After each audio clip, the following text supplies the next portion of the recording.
public workers! Filling up the potholes, doing all that work. Special edition, rock and roll edition, 24/7. Was a bit moody. I guess working out, training, exercising will get rid of that moodiness as I go, you know. Always for the butchers, the bakers, the nurses, the plumbers, the electricians, the welders, all those involved in the production, distribution of food. I'm waiting for a little bit of sunshine.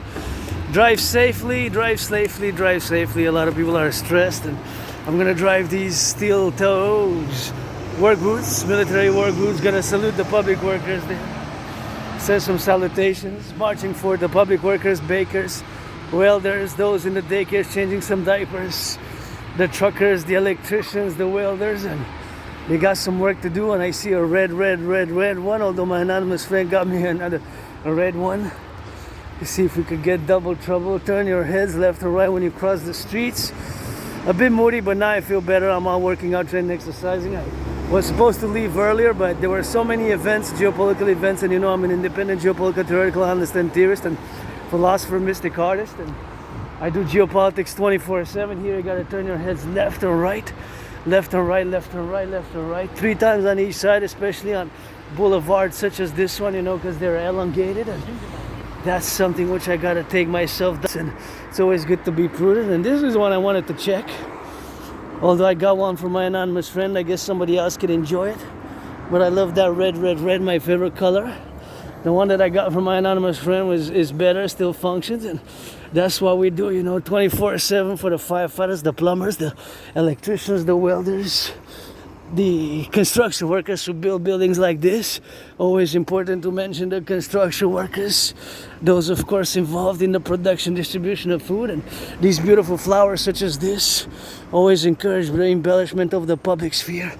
The embellishment of the public sphere is always something which I gotta be directing about, and of course something which we have to admit that we have, of course, the consequential admittance, of course, where we are now, that we gotta cross the street, of course, and we gotta get on that rock and roll, you know, 24/7 for all those involved in the production, distribution of food, you know. That's something which we gotta do.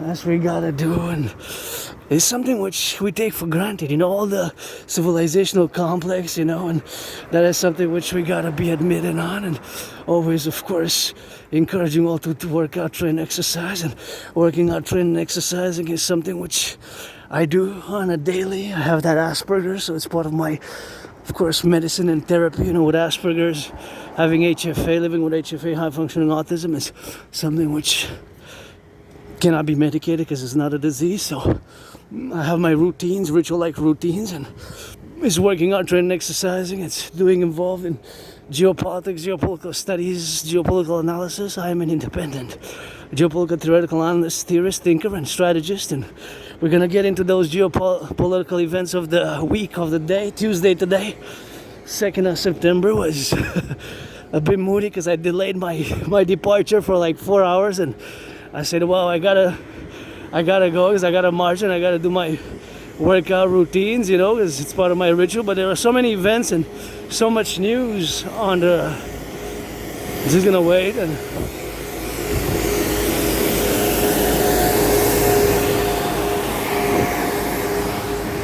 All the machines which we got, you know. The machines which we got. I wonder how that machine, of course, was built, you know. How that machine was built, you know, like that. How that machine was built, and something which I gotta do, you know. Because it kind of serves a purpose, you know. Although, I guess, there could be some elements of saying that it's not that efficient. The machine still serves a purpose in cleanliness for the public, you know. So it was built with brains and muscle, and somebody who's driving it, I guess, making some money. And here you can take some of that if somebody wants some of those. And those have to be composted, and some peppers. I guess I'm gonna take some peppers. They have to be eaten. I don't know if they're, I guess, yeah. I'm gonna take some peppers. I'm not gonna take many, I'm gonna take just 4 peppers. And see, you got green pepper if you want, and you got some pepper there. It's always good. You know, if you want to get some peppers, and I see what we got here, but this is our food, you know, and I got that food, and it's always good. I wish I could fill it up, you know. Sometimes I just wish I could fill this food up. I take more than I put this month probably, and next month, you know, that is something which is gonna be a changing, I guess, as my economic, financial, commercial situation improves. But nonetheless, I'm grateful for those 4 peppers, and yeah, that is something which I always gotta also appreciate, even the peppers, every small little thing, you know, because there were 11, I counted 11 peppers of different sizes and dimensions, of course, but nonetheless, they have to be eaten within 4 days, I would say, because they're already ripe. So we're gonna put the backpack and we're gonna go roundabout, not to the mountain today. Today we're gonna go by the river, towards the river, and let's go rock and roll. We got a little bit of that extra backpack. Another big journey, yours truly. There was a storm announcement, so there's gonna be a storm. We're gonna have to put on the backpack, you know.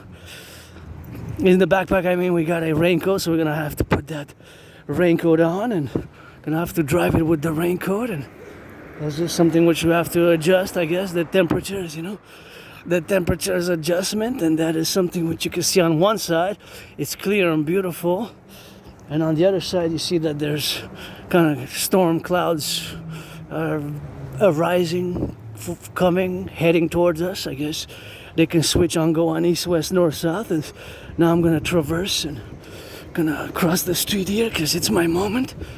Sometimes you just gotta be careful, and I gotta give a shout out. These flowers here, I just love these. These are so great. I'm just gonna get closer because you see how those storm clouds are coming, but this is so beautiful. Thank you to the workers who did this garden here. It's really a joy. I guess they got some little tomatoes, but these flowers, I totally approve, totally endorse, totally say go, good, get that good accreditation, and well done. Good job. Wow. It just quadruples my smile, you know, that little garden there, to have it on my way and have another beautiful flowers over there. I guess we can, by here you can pass. Yeah, it's like a pass. I just want to take a look at the flowers, and what a beauty. And I just want to see a number. I'm curious if they're still renting here. Nothing that I don't want to move really, but because it's good where I am now. It's way better than where I used to live, but oh yeah, they took it off. I guess they're not renting anymore. I was curious how much it was. What do they have there? I was curious if they had a 3.5. Last time I checked, they had a 4.5. Last time I checked, they had a 4.5 and 3.5 and all that, you know. And that is something which I gotta get doing with that, and of course something which I gotta get doing. So yeah, I was just curious if they still have something like that, and that is something which we gotta be meditating about in all the life-affirming situations where we are, that we are also, a lot of us are financially struggling, including myself, you know. So being that we're financially struggling is something which gotta be the comportment thereof to budget, right? The comportment or the attitude which the theory of budgeting has to be put into practice of actual budgeting. And I paid my rent yesterday. I guess it's paid my rent event, you know. Paid my rent yesterday. It is September 2nd. Paid my electricity bill Friday. I already paid it Friday, and then I paid my rent in cash yesterday. The only thing that I gotta pay really now is my cell phone, which is $44 and I believe 72 cents. So almost 45. I think if not I get penalties, I get a $1.44 penalty, which is not so bad, but it's still a penalty. Still, I could get, you know, wafers with that. I could get 2 chocolate bars with that. So it's still a penalty, which will suck from the budget if you are to budget. And oh my goodness, what happened here? Oh, they were looking for food, and that seems like a food waste, man. Those cheese sticks. If I would have gloves, I would do the triage, and that's also kind of food waste there, you know. Try to compost that. Compost if you're gonna compost, because it's better if you compost. It's just those cheese sticks.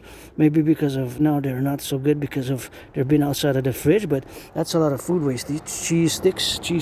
We got a lot of food waste sometimes. I guess if they go bad, you better not eat them. But if not, better compost them. Like the pasta can be composted because I compost in my neighborhood. So So if you can, and I know that I delivered the bins here myself because I worked with a city borough compost project between 2018 and 2019. I was a few months, and that was a great job experience. I had many employments, many jobs in the past. If I go back in the past 7 years, I think I had several employments, even sometimes on the same years. Just that with Asperger's, it's the problem with Aspies is that we have problem maintaining long-term employment. Yeah? So sometimes it's 4 months, it's 3 months, 2 weeks, 3 weeks, a few days. So that is just because of Asperger's. Unfortunately, it is my community, which is a tiny small community. There's not a lot of Aspies in the world, people with Asperger's, and 50% of the Aspie population is unofficially diagnosed. So I'm part of half unofficially diagnosed, although I've been diagnosed by several individuals, citizens, in the past 8 years, 9 years now, and I always didn't want to accept it because, you have that label, there's still a stigma. There's been a lot of work done, what Asperger's is and what Asperger's is not, especially in the 21st century. Is just that there's still a labeling of a stigmatism attached to the Asperger neurodivergent mental condition. It's a neurological mental divergent condition. It's not an illness. It's not a disease, It's a neurological mental divergent condition, and that neurological mental divergent condition is part of integrally how we perceive the world differently and how we have these strict routines, ritualized routines, and this ritualized routines we, of course, are involved in we are involved in all the time in a regular basis with intense super focus and super dedication and super intensity, or super intensity, super focus, super dedication, super involvement. Can be super energetic, super concentrated even in those activities, engagements that are our special interests, So that is just something which is part of our being in a more natural way. Although the words used are, of course, special interests, also used as obsessive interest. So obsessive, but obsession is not an obsession per se, because somebody who is a neurotypical might see that an obsession, but of course it's not an obsession in the sense that is. So the obsessive part, I don't use obsessive interest, I use special interest, because an obsession is somebody who is neurotypical, who is involved to the detriment of his life activities. Although there is an impediment, and of course there's a certain impediment to other matters of the daily activities and daily life, such as socialization and socializing and other social activities, which of course is impeded by the special, aka obsessive interest for an Aspie, to the detriment or to the neglect of other activities. So I don't require much support myself, it's just more understanding, and I've been learning, of course, to accept it more and more for the past years, because I accepted it during COVID about 3.5 years ago, not that long ago, but for years and years and years I've been told, and I guess unofficially diagnosed by several individual citizens who had experience, who had experience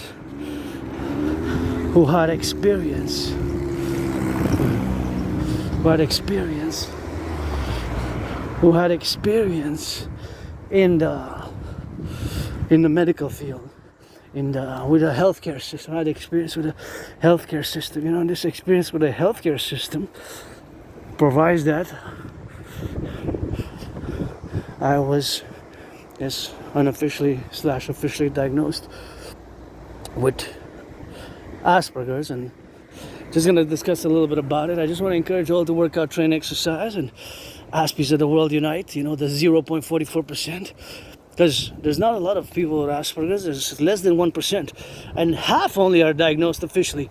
So that means that if there's in North America, Canada, US, the population of Aspies is a tiny fraction of the population, is a tiny community of 0.44%. So it's really less than 1%. There's not a lot of people don't even know what Asperger's is, or hear the first time the word Asperger's, autism.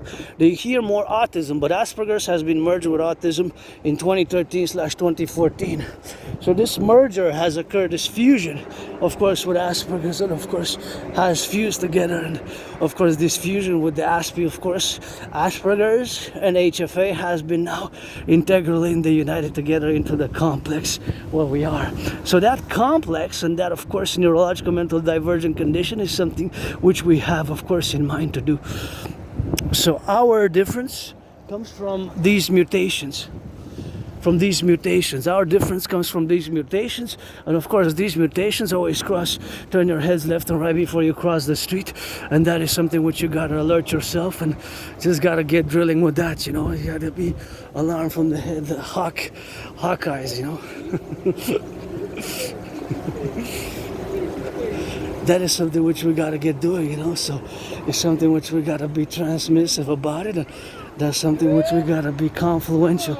So this difference, of course, is where we are, of course, in the facultation, and where we are super involved in those dimensions where we are, of course, where we are. And those dimensions where we are, of course, that we are different. And this difference is sometimes perceived even right away, or it takes a few minutes, a few hours, I guess a few days, and one can see right away the difference. And this difference usually is in the communication. This difference usually comes in the communication. And I would just urge, if you see somebody with children here, to just slow down on the machine, on the motors, just between this confine of the space here, because it's a bit confined and restricted. So to my fellow brother citizen, cousin citizen, just a word to, if you see people holding hands with children, just slow down and just pass them by going off, because we have this responsibility, you know. We have this responsibility, duties and obligations where we are, of course, in the concordiate, where we are to get on that, of course, well-being of course, of our situational awareness, and we gotta get it on the go, and we gotta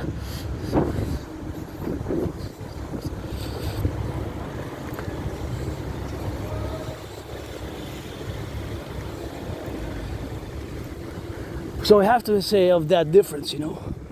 We have to say of that difference.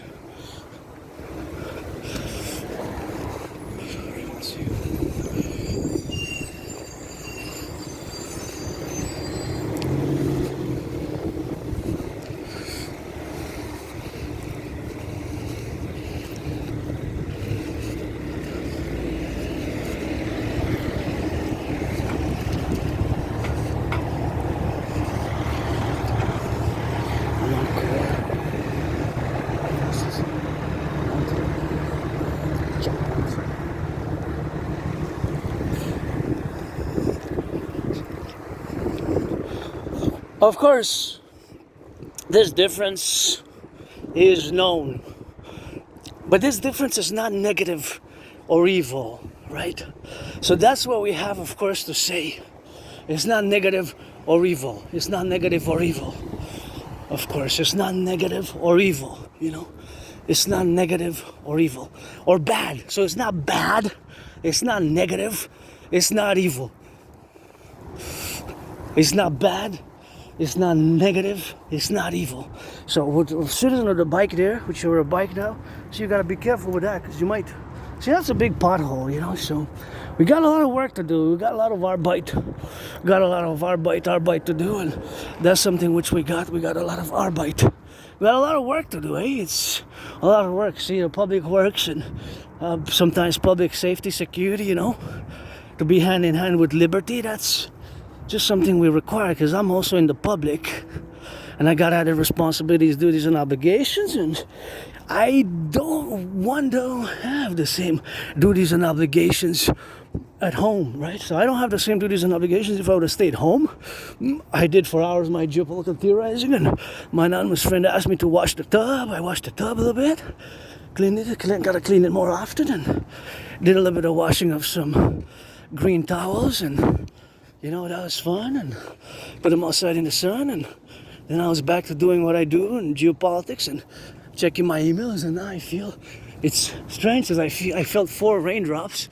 I guess the thunder comes and the dark black gray clouds are gonna pass. So sometimes we need a little bit of storm, so just gonna do a little bit of Asperger's, gonna go in there, and we're gonna put the, I know where to put the, I don't know where to put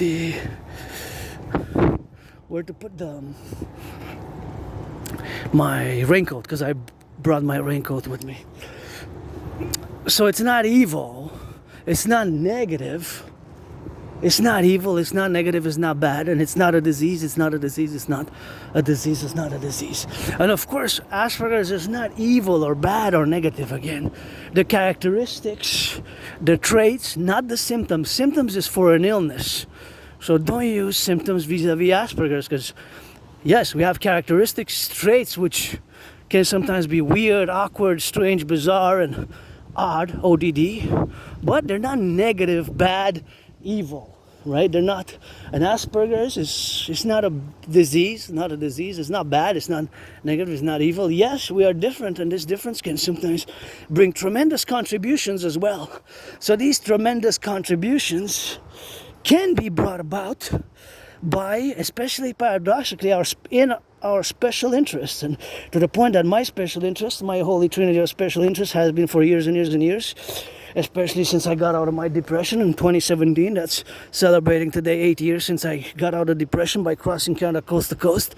That event changed my whole life. Before that, I was depressed, I was suicidal. I was depressed, I was suicidal. I crossed Canada coast to coast in 2017 August. We went to BC, Vancouver, British Columbia, Vancouver. We took the bus 3.5 days just to reach Vancouver. From Montreal to Vancouver by bus, it was 3.5 days. We switched the bus several times, I think 11 times total or something like that, maybe less, but at least 6 times, that's for sure. And of course, I gotta check the tickets, auctioning them for $1 million because I got them. And of course, the other ones, when we came back in 2017, in September, we took the train, and it took 25 hours and 44 minutes. That I know for sure the amount, because of course the amount of time was marked on the train, on the tickets, which I have, and I'm gonna auction them for $1 million each to give half 50% to my anonymous friends. So 2017, that's when I crossed Canada coast to coast, coast to coast, and that's when I established a strong esprit de corps. My fellow Canadians and our family here, my auntie taking a little bit of that good art there. Quite a cute art we have lying around here. We're trying to preserve this space. It's something which we got to take the space and the time to not pollute, of course, and pick up after ourselves, just like when I go to the mountain, you know. I go to the mountain, I don't leave trash, I don't leave garbage, and I pick up sometimes I pick up after some people as well. And here you can do a little bit of art if you want, and just relax, and you know, you cover for the dog there or the cat. And I can pet poodles the most because other dogs just trigger sneezing in me, get those allergic reactions. And so you got a little bit of art there, and it's something which you can enjoy for yourself, and come here and just come at the falaise and just sit down, and be careful if it starts the thunder, the clouds, the wind, the branches might fall. So I was on the mountain yesterday, you know, I let people know that sometimes there's the risk, of course, of branches. And see here, I guess for the skateboarding, that is for skateboarding, I'm assuming.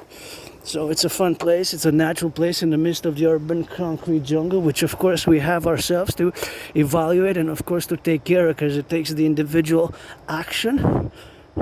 Wasp nest. I see those blur, but that's what it says. Yeah, wasp nest. So it's quite fun here, Montreal, Hawk Island. It's always fun for me to work out, train, exercise. And you know, pretty much in my videos you kind of see that most of my ritual routine is going to the mountain, but sometimes we go to the river because we got to switch it up a little bit sometimes, eh? And sometimes we go by the city, but we kind of got four main roads, and sometimes we take different roads, but to the mountain, Mount Royal, to the river, to the city, or round about my neighborhood, those are kind of the four, right? To the mountain is the first, then to the river, then to my old neighborhood, and I think that I will to go back to, or in the city around about a little bit. So yeah, that's a beautiful yellow flowers here, which I love, you know.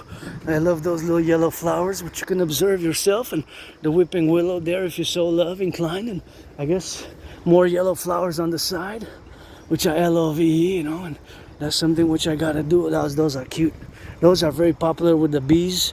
Those we have there that quite at the base of the mountain. And these ones, I don't know what they're called.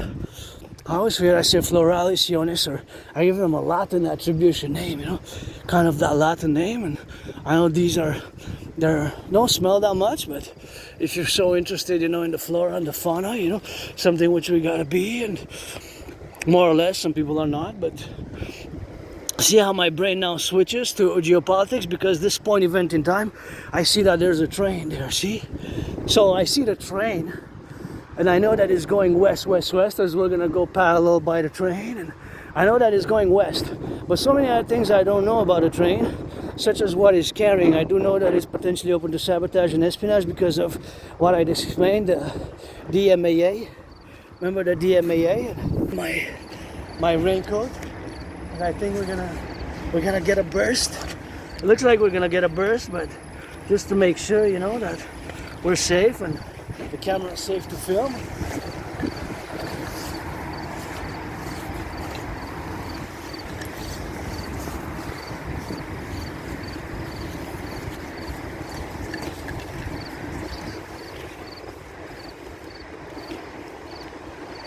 Well, actually, it's better if I put it underneath, like if I put this underneath and then put the hole to protect the, because I have special for the backpack, but I think it's best if I just do like that for the backpack, you know?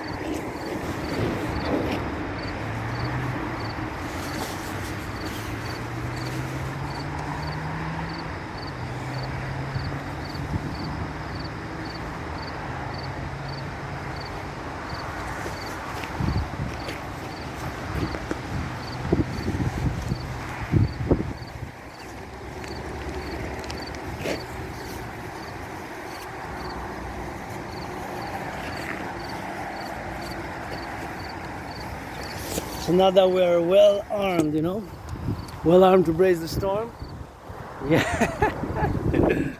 Because sometimes you gotta be well equipped to brave the storm. And see, look how the beautiful clouds are on that side, but see, on that side it's sunny, and of course there's a few hours until sunset. But on the other side, you can see how it's on the dark gray side. So I'm just gonna put my glasses in the protector, in the holder, and we're just gonna rock and roll. You know, sometimes which we gotta get that rock and roll with it, and that is sometimes which we gotta get doing with that. And yeah, we gotta continue back to the discussion at hand and to wait, look at the rabbit. Hop, hop, hop, hop. See, when it got there, I see the little rabbit kind of blurred. I was prescribed some glasses, but unfortunately my financial situation doesn't allow me to proceed when buying glasses at this month, at least September, and anything can change, I guess. And I'm always open for business. So just to take 5 minutes on Asperger's to finalize it before we go into deep geopolitics. So we have to start this. We have to say that it's not an illness. It's not a disease. I'm not a disease. And of course, it's a neurological mental divergent condition, which, due to the fact that the ASP brain, so people with Asperger's, there's slight mutations. It's not protruding outside exterior of the cranium, but it's more internal, right? Sometimes they're not even that visible, depending on their ASP brains, but at a micro level, nano level, microscopic level. So these mutations account for, of course, the percentages and the way we view the world. So we view the world differently. So we view the world differently, and because we look at the world differently, we process certain social information and social dictations when we engage in conversation. We see the world differently, right? So we interpret certain information differently, you know. We have the interpretation of a certain information in a more different manner than you, the vast majority of the population of the 99%, because Aspies were less than 1%, but only officially half. Only about 50% of the population with Asperger's is officially diagnosed, and it's about 0.44%, so not even 1%, not even half of a percentile. So that's why the real population of Aspies is somewhere around 0.88%, so less than 1%, not even 1%. That's why it's not common at all, it's very rare. So we're a tiny fraction. We're a tiny minority, and this is basically what we are. It's not an illness, it's not a disease. We have certain difficulties in the way we socially interact. Social interaction can be sometimes more odd, weird, and we might be sometimes direct and straightforward direct and straightforward. And we might say things direct and straightforward in a way that, a bit direct and straightforward in a way, of course, where we don't perceive, we don't have the perceptions of the social nature and the social sphere, where we don't perceive quite to process the information, social information in the same way, or we might not be able to process it. We kind of have blockages depending on individual aspects, but there could be some blockages. We might not know what to say and how to say in the social sphere. So for example, I can give you a concrete example. Myself as an individual sovereign aspect, you might ask, sometimes for years and years and years I've been doing this, and my friend always told me, and I guess what this is one of the motives where I was diagnosed unofficially by several people with experience in the healthcare, that I have Asperger's, which I do have. And so some people might ask, how are you? And I might really say how I am if I don't feel so good, if I'm moody, if I'm financially stressed. And another person might say, I'm sorry to hear that. And right away, you see, even I have it captured on the camera, I would say, why are you sorry why are you sorry? It's not your fault, But of course, it's more a social thing to say, like, I'm sorry, but it's kind of how our brains, because we kind of view it differently and we kind of interpret the language a bit differently, especially social parameters and non-written social rules and the social way we communicate, right? It's kind of with filters, and it's not necessarily that it means that, but it's just how we are in a way. I would say it's more performative, it's more theatrical, but it's social conventions, right? So I would say, like, why are you sorry? It's not your fault, right? Because it's not that person's fault that I'm financially stressed. So it's something that, and yeah, so these things can be very awkward, so that's always something which is a difficulty for us Aspies in the way that we perceive the world. And we might just reply, as I often have, if somebody says, I'm sorry to hear that, or when I say I'm depressed, and I was depressed and suicidal, somebody says, I'm so sorry, why are you sorry for? Why are you sorry for? It's not your fault that I was depressed, that I was suicidal. And because it's not that person's fault, but it's the social way that somebody says, I'm sorry to hear that, even though they might not give a damn, not give a shit, right? They might not care at all, but they would just pay kind of lip service and just say that. And you rather say to an Aspie, how are you doing now today? And then if you can do something, just offer something. If you can do, like with me, that's why friends with benefits only, don't waste my time, I won't waste yours. I'm happy, joyous, and I take my freedom and liberty seriously, and it's a serious matter. It's sometimes all these things which we have, of course, to do, we have to appellate, of course, is something which we got, of course, in the interjection where we are now, to appellate. And of course, friends with benefits only, and that's it, that's all. And I take my freedom seriously, and the liberty seriously. My brothers and sisters also, and to not do violence, because I don't like violence myself. I'm just different, and people are different who are Aspies, and it's not negative or evil or bad. So that's where we have to draw the line. We have to draw the line that Aspiness is not bad, it's not evil, it's not negative. It might be perceived by others, but it's not, right? It's not really, because even though I offend somebody, or an Aspie might unintentionally really offend because we don't mean to. And some people say that Aspies lack compassion and empathy. It's not that we lack compassion or empathy, it's just that we show it. We show it differently. So we might show it not by necessarily verbal consolation, verbal console. We might not console, or even if it's not directly our fault, the verbal consolation and proclamation of XYZ factors, we might not even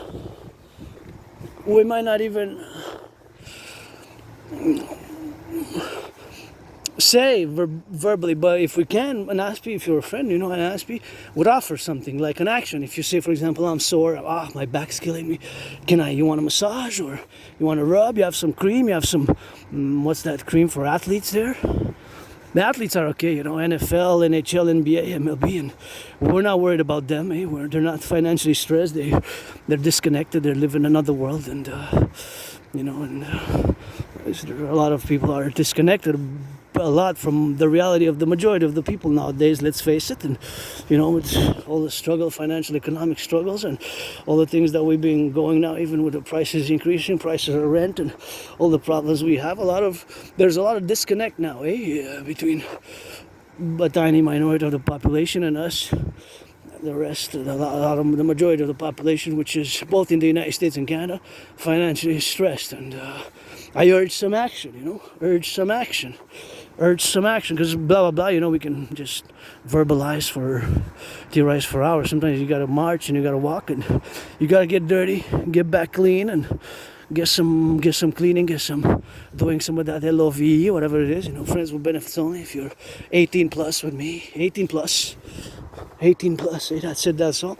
I'm gonna card you just like when you go buy cigarettes or buy liquor or go to a club, but that's how we're gonna play it. And I don't want to waste your time, and don't waste mine, and I take my freedom, liberty seriously, and we got to ensure it, we got to secure it here in the 63, coast to coast, ocean to ocean, with some joy. And I believe some of my initiatives and philosophies are what are needed for today's environment where we are. And of course, some things I am totally not good at, as aspies can be really difficult with certain social circumstances and social parlance, but we can be good, we can be creative, we can be artistic. I'm an artist. I can create dialogue and rock and roll and ideas for movies. And as an artist, athlete, dancing is my favorite sport. I'm also androgynous, pansexual, part of the LGBTQ plus community, rainbow, 50-50 due to I'm also a mystic. I believe in reincarnation. Sometimes was born a man and woman, past incarnations was born in the United States 3 times, once as a man, correction,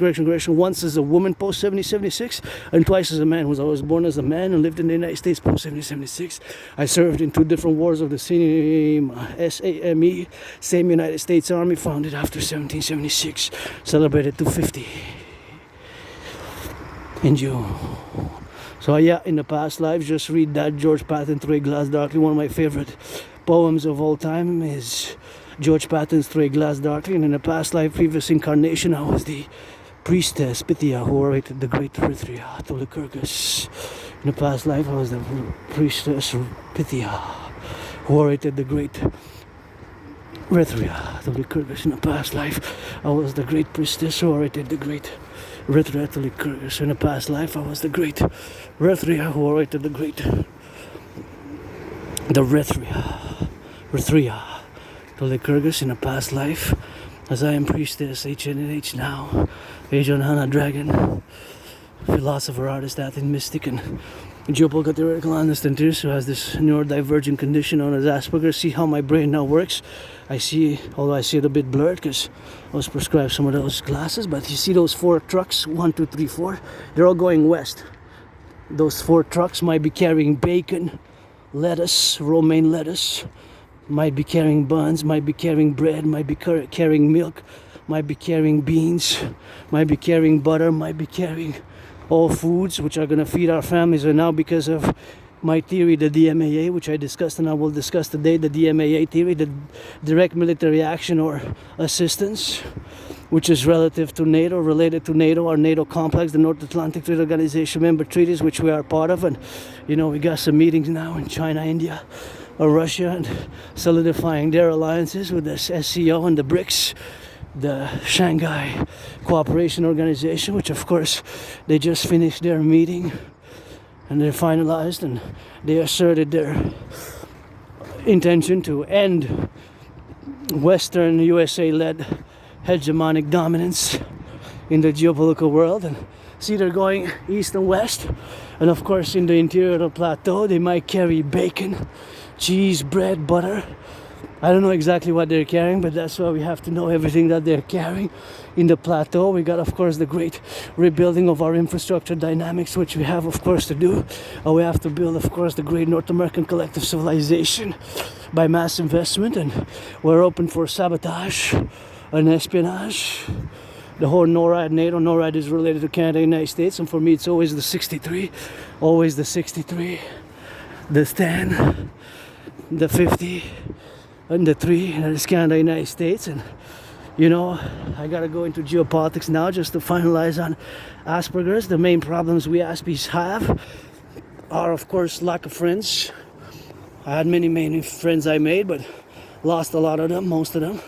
That's why friends with benefits only, or pledge your allegiance, support my dream, my vision. Don't waste my time, I won't waste yours. And of course, consequently, the other idea is, of course, that we have consequently, of course, the unity and the prism which we have, of course, in the situation where we are now. That, of course, is aspiness, and we have trouble maintaining friends long term. I lost a lot of friends I made, especially from the LGBTQ community. I made quite a lot of friends, but lost a lot. Lost most of them, almost all, not all, especially my anonymous friend. Thank you for those 2 books about autism in general, which have some chapters on Asperger's, and especially one book which was loaned 4 times because it was a library loan, which I recommend to all. This was a great book which made me understand more how my vulnerabilities and as an ASPE can be to protect myself and to be aware that my difference can cause antagonistic, adverse people who want to harm not just me as an ASPE, but ASPEs, people with Asperger's generally, because of our difference and sometimes the perception that it's evil, negative, or bad. These negative traits, and that is bad, that is malicious, that is negative, that it's a disease.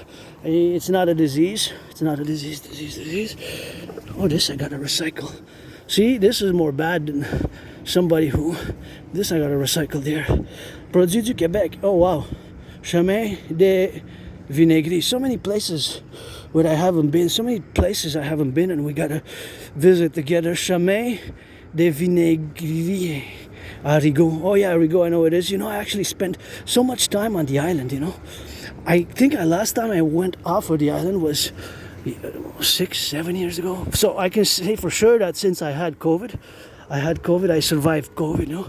Back in February 2020, between mid-February and March 2020, I thought I was going to die. COVID for me was like death, pestilence, and disease. I got triple vaxxed. I encourage you all to keep the protocols, hygienic protocols, and wash their hands in public. I got my little disinfectant. I said I'm going to use the other one, but now I have a new one. I'm going to show off. So this is a alcohol-free and rich, and this is a hand sanitizer, see? Antiseptic hand sanitizer. It kills bacteria, germs. So it's a antiseptic hand sanitizer. It's supposed to be good, and nobody's paying me to do any. Nobody's paying me, of course, to do any. It's interesting that it says before. I don't get no sponsorship at the moment, but that's just something which you gotta be doing like that, and that's just something which, of course, I have to myself get on the accreditation to just look again at this made in Quebec product. That's good. We gotta support our local. We have great products here, but this has to be recycled, and it's alcoholic, I guess. It's a biological, so it goes there, right? So that one goes there, and that's for recycling sign. That's why you have to make the discernment, and you have to put it. If it goes in the garbage, you put it in the garbage. If it goes in the recycling, it goes in the recycling. And sometimes I check, and of course a lot of things are not even supposed to go in the recycling, and they go up in the recycling. So that is something which you gotta watch the car. You gotta watch the cars and be careful when you cross the street. You know, you gotta get on that prudence things, and sometimes what you gotta be doing, you know, something which you gotta be doing with that, and that is something which we have, of course, to be. Now our category is, of course, in the influential position that ASPEs might be very good at those special interests, and of course my special interest, the Holy Trinity, is geopolitics, sports and fitness, and dancing is my favorite sport. I always do that choreography, but of course sports and fitness as well as geopolitics. So yeah, we also suffer from the other problem for Asperger's is, of course, not just lack of friends, but employment is very high, totally unacceptable. 80% of Aspies are unemployed, more than 80%. And it's not that we don't have necessarily employment, it's just maintaining employment can be difficult. So maintaining employment can be difficult for Aspies, you know. So maintaining employment long term, I mean, you know, long-term employment, of course, is problematic. Sometimes it's 2-3 weeks, sometimes it's 2 months, 3 months, sometimes it's 4 months. Myself, it's been 4 months, 3 months, a few weeks, a few days, a few 4 months. So it's maintaining long-term employment. And the statistics for Aspies, which was that we are a tiny small minority, it's more than 80%. 80%, you know, more than 80%. Can you imagine that? More than 80%. More than 80%. More than 80%. Can you imagine that? More than 80%. Look at these beautiful flowers there. Oh yeah, you can see there's bees on them and they're working, and where there's bees there's honey, you know, and I just love this yellow, and sometimes I smell them a bit. Yeah, they have that rice-like rice smell, and I guess it's getting closer to that autumn, so they're quite beautiful here. Kind of the Latin name comes to mind, but of course beside the Latin name I really don't know, but they're quite beautiful in their essence to touch, I guess. But just be careful because there's wasps, you know, so you got some wasps on them on that. But that is something which of course you can see all the way down there on the plateau, next of course to the railways, which is part of the civilization, and you can see on both sides the civilizational complex, and here you have right in the middle a kind of a beautiful, beauty-esque natural environment where you have all these plants and all these flowers. And just when I see the pollution here, it just bugs me, you know. If you drink coffee and you leave it there, that's something which I don't like. I don't like that. I don't like that at all, you know. Like sometimes you pass and you see, you know, like that's straws, you know, straws like that. Look, straws. So there's a lot of cleaning we got to do, and it takes the individual effort, you know. It takes the individual effort, you know, because if it doesn't take the individual effort, you know, the individual effort has to be undertaken because it serves a purpose to mention it, to notice it, but then the individual have to do it as well. It's myself as much as I can, you as much as you can. So the individual action and effort is required for the collective as well, right? So that's why we got to get that massive public-private partnership. So for Aspies, 80% unemployment, you realize, and I hope you accord, that it is something we got to work on, and it's totally unacceptable. I had many jobs I really loved. It's just we're different, and this difference sometimes can be perceived as bad, negative, evil, and even disease, which is not. Aspies, you just have to let us know, and I'm somebody who doesn't like violence. I don't like violence at all. I don't like violence. I lived, that was, from much of my, I remember, you know, that is something which we got to get doing like that. And that is something which we have to get doing like that, you know. But I don't like violence, and that's something which we got to get doing like that. And we have to, of course, appellate, of course, to do it. We got to get on that conjugation, of course, of the letters, that sometimes we are who we are, and that our difference is not negative, it's not bad, it's not malicious, you know. It's not malicious, it's not bad, but it's something which, of course, we have, of course, to look. See, maybe now there's going to be a storm, you know. There's going to be a storm.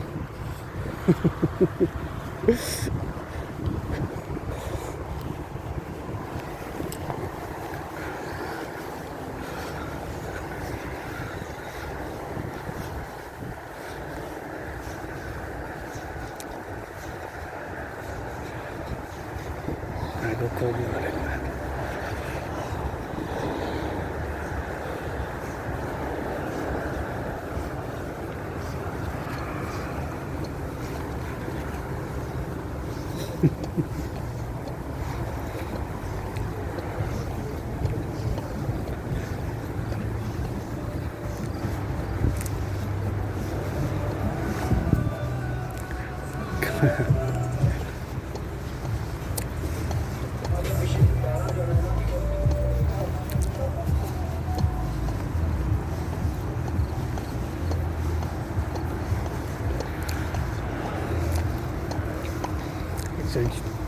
It's like you, like flowers. It's cold blood.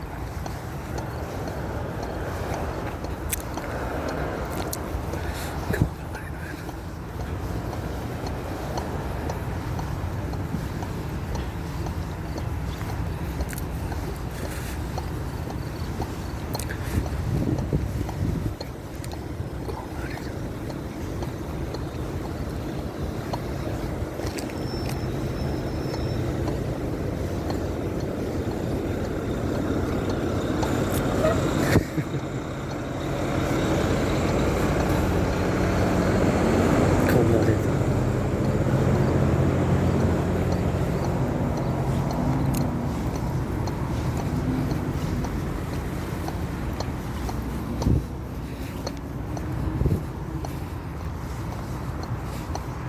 Yeah, so I feel a little bit of a chill. So this chillness, you know, it's the chillness, you know, is something which we got, you know. It's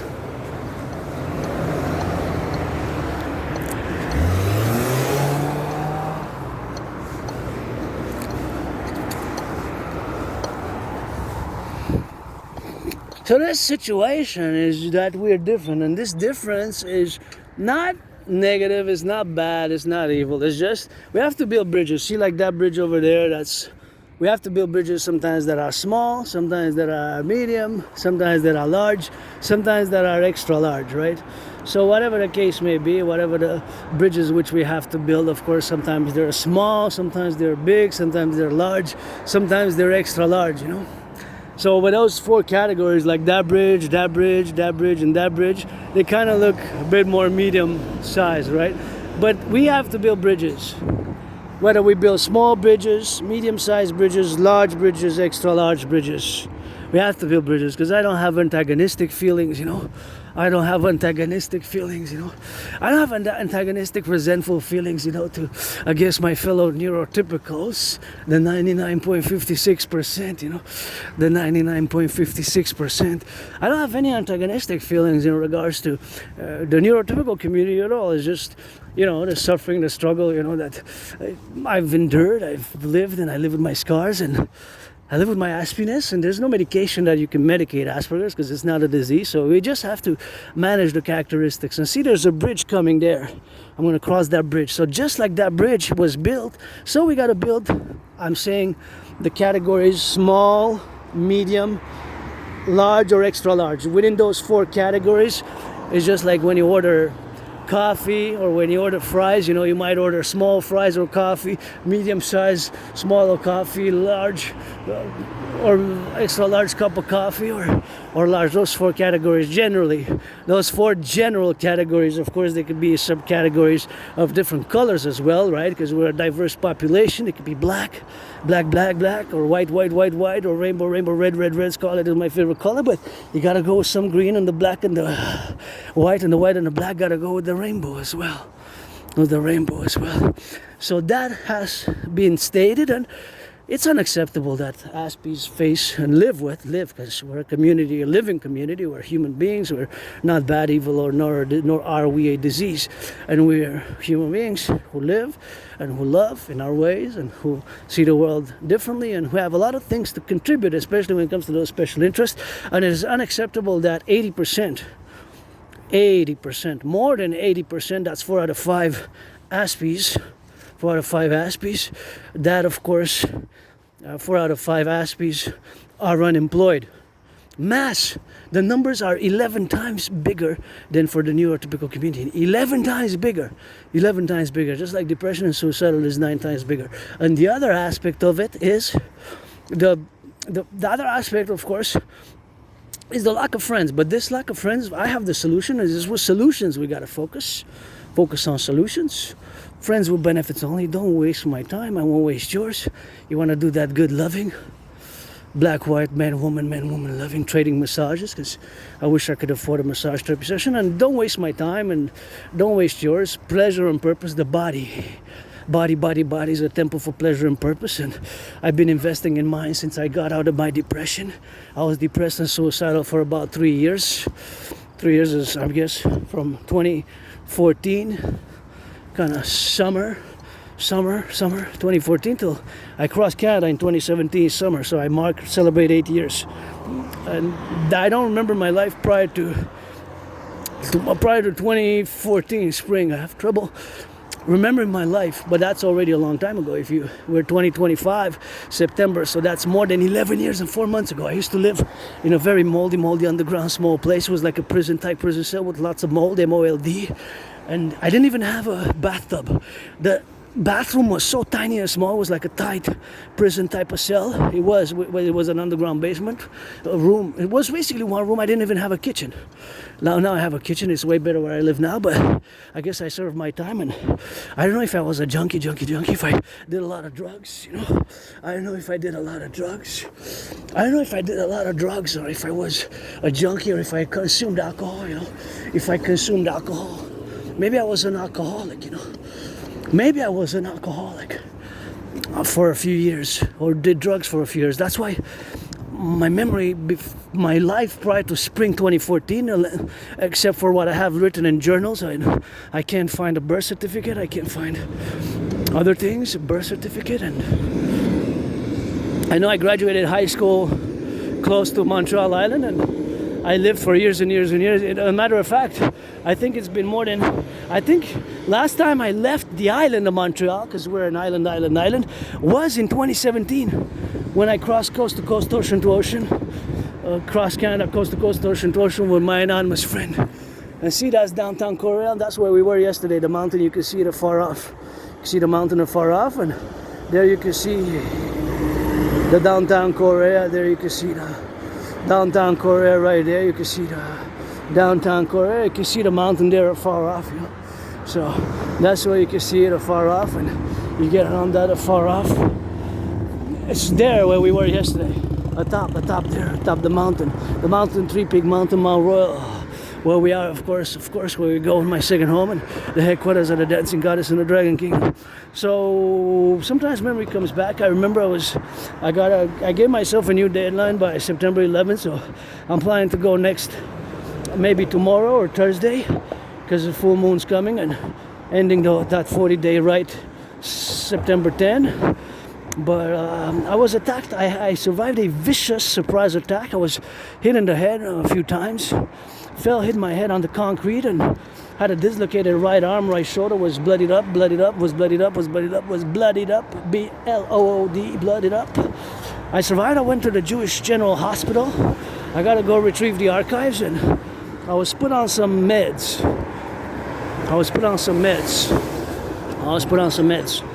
I don't know, they were for pain probably, and I have lots of scars. I went to check my little clit, dick clit sometimes goes rocket, goddess, GODDSS, blessed, goddess blessed. And I went years and years and years ago for STD, sexually transmitted diseases, and I gotta go again, but I'm clean. I didn't have STDs, and now that I have so many sexual experiences, I don't know. I guess I'm limited in that department. Anybody want to teach me? And I do that homosexual. I'm pansexual, you know, 50-50 androgynous pansexual. But I'm not sexually frustrated. If I would be, I would discuss it and I would say I need some solutions. But I'm not. I have a healthy masturbation practice, you know, which is important, you know, healthy. Take care of the body. Body's holy, you know. Just don't pull it. I see that. I kind of, we gotta clean.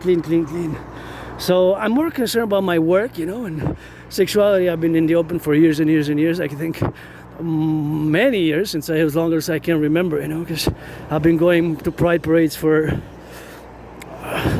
since I can remember, I guess, because like I said, my life prior to 2014, spring 2014, and I moved, I thought it was 2016, but I moved in 2015 summer.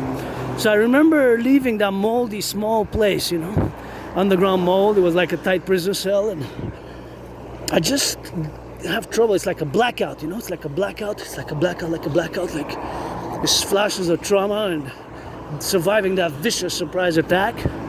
I guess they try to take me out. I'm still standing, I guess, and yeah. And I don't like violence. I do not like violence, and aggression and energy has to be channeled in sportsmanship. That's why Dragon versus Trump gonna box together. But I am hyper vigilant, you know, hyper vigilant, and I'm pretty joyous. I like my wafers, and I do geopolitics, and that's what I'm good at.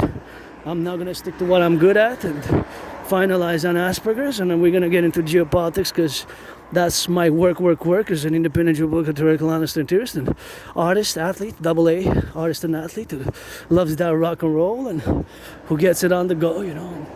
24/7 now as we go here, you know. You see that beautiful yellow flowers here. They just brighten my whole mood, and it's important. Gotta get a big whiff of that, more or less of a big whiff, because, you know, it's a whiff we can get the whiff, but it might be somebody's might have more allergic reaction and start sneezing, like I do to the fur. When the dogs, certain dogs have this thick, large fur that makes me sneeze, you know, except for poodles. So yeah, that's about Asperger's, you know, fellow Aspies. Thank you to my fellow Aspie who last year in 20 gave, I think it was September, October, got a double check, gave me $25.44. I bought bacon, I bought wine, and I bought something sweet for the Sabbath. So that was a good weekend. And it's the unemployment, we really have to, it's unacceptable that Aspies stand at 80%. And so don't mention to me the Aspies who are a few people with Asperger's who are like millionaires and billionaires who supposedly, there's supposedly Bill Gates, my Scorpio brother Bill Gates, would be considered an Aspie today, but he's unofficially, like myself, diagnosed, I guess. But don't mention me like, you know, Aspies who had a support and who had, you know, middle upper class and upper class families, because that doesn't apply to all Aspies. Certainly does not apply for me, who's gonna have to live this September with $875. Thank you to the past people of Canada who built for us to have a social safety net. Social safety net, eh? Social safety net has been built with blood, sweat, and tears, and built with blood, sweat, and tears by people of the past. And you have to give some credit. It takes a little bit out of old school with the new school, although paradoxically, you know, Asperger's is a new school neurodivergence because it's not that old, and supposedly according to ABC, it's a evolutionary path. It's an evolutionary step. ABC, the organization, news documentary organization, journalistic organization, supposedly, I have to watch the documentary again, supposedly Asperger's is an evolutionary process. So supposedly Asperger's is actually a step towards mankind's human evolution. That's why there's not so many, but that's why the number, although it was small in the 20th century, it's slightly, not by much, increasing in the 21st century, supposedly. Now, I don't know about that evolution because I suffered, struggled, and lost jobs, lost friends, lost employments, and I guess maybe it's because it comes to our special interests we're good at, you know. When it comes to our special interests, we're good at, you know. So now, of course, that is gonna be it. The discussion, of course, of the special interests, on which mine is, among sports fitness, is geopolitics. So now we're gonna do some of that geopoliticking. Gonna turn my head left and right, go here, and you know, we're in the public, so we got added responsibilities, duties, and obligations. We got added responsibilities, duties, and obligations. We have added responsibilities. Duties, and obligations, myself included. And those obligations, duties, and obligations are, of course, in concordia to not impeding the circulation of the streets. Other fellow beings, when I hear, you know, to kind of keep it on the right side, and things of that nature, which for public safety, you know, has to be adorned and has to be supported as much as can, because my individual sovereign liberty and this work to be in complete concordia, as the motto of Montreal is the Latin word concordia salus, well-being through harmony, or harmony through well-being, I guess. So beautiful sky. Okay, so let's rock and roll geopolitics. Get ready. Leave the baggage at the door. Leave the baggage at the door. Leave the baggage at the door.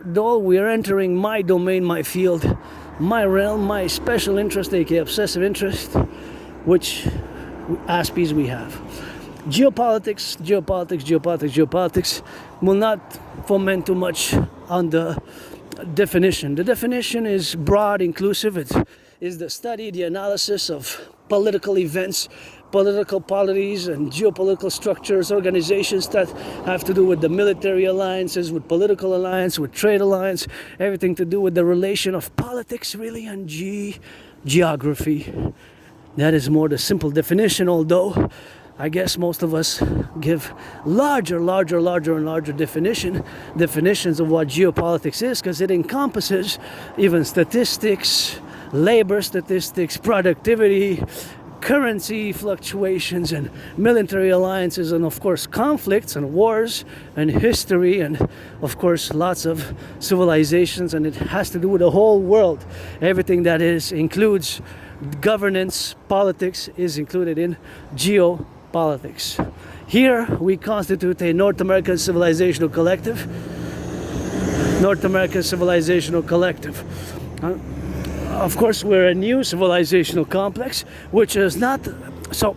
Our civilizational complex is not divorced, but is distinct from Western civilization. That is my philosophy, my philosophical theory, which I believe it to be a true emerging reality, and it has been emerging at least since the end of the Second World War. Well, at least since the end of the Second World War. So those are our realities, of course, the appellations where we have, of course, to be on that reality, to be now, of course, intermittent, and of course to be aware that that is my specific geopolitical, in a way, thesis, philosophy, the North American civilizational complex, which you can see dating to more than 4 years ago, 3.5, 4 years ago. My discussion and discussing just that specific topic, as I of course presented my thesis also in parallel, called the privilege of civilization, which of course civilization is a privilege. Things such as electricity, running water, even this pedestrian walk, right? This was built with brains and muscle. So this is, now I'm marching on it, is a concrete, tangible example of the privilege of civilization. The sewer, that is also a privilege of civilization. And you see, it says made in Canada, some is made in the USA, but that one is made in Canada, made in Canada, made in Canada, see?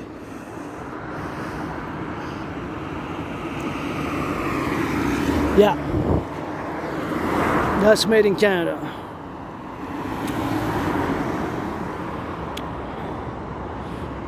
So how much is the cost for that, or where it was built?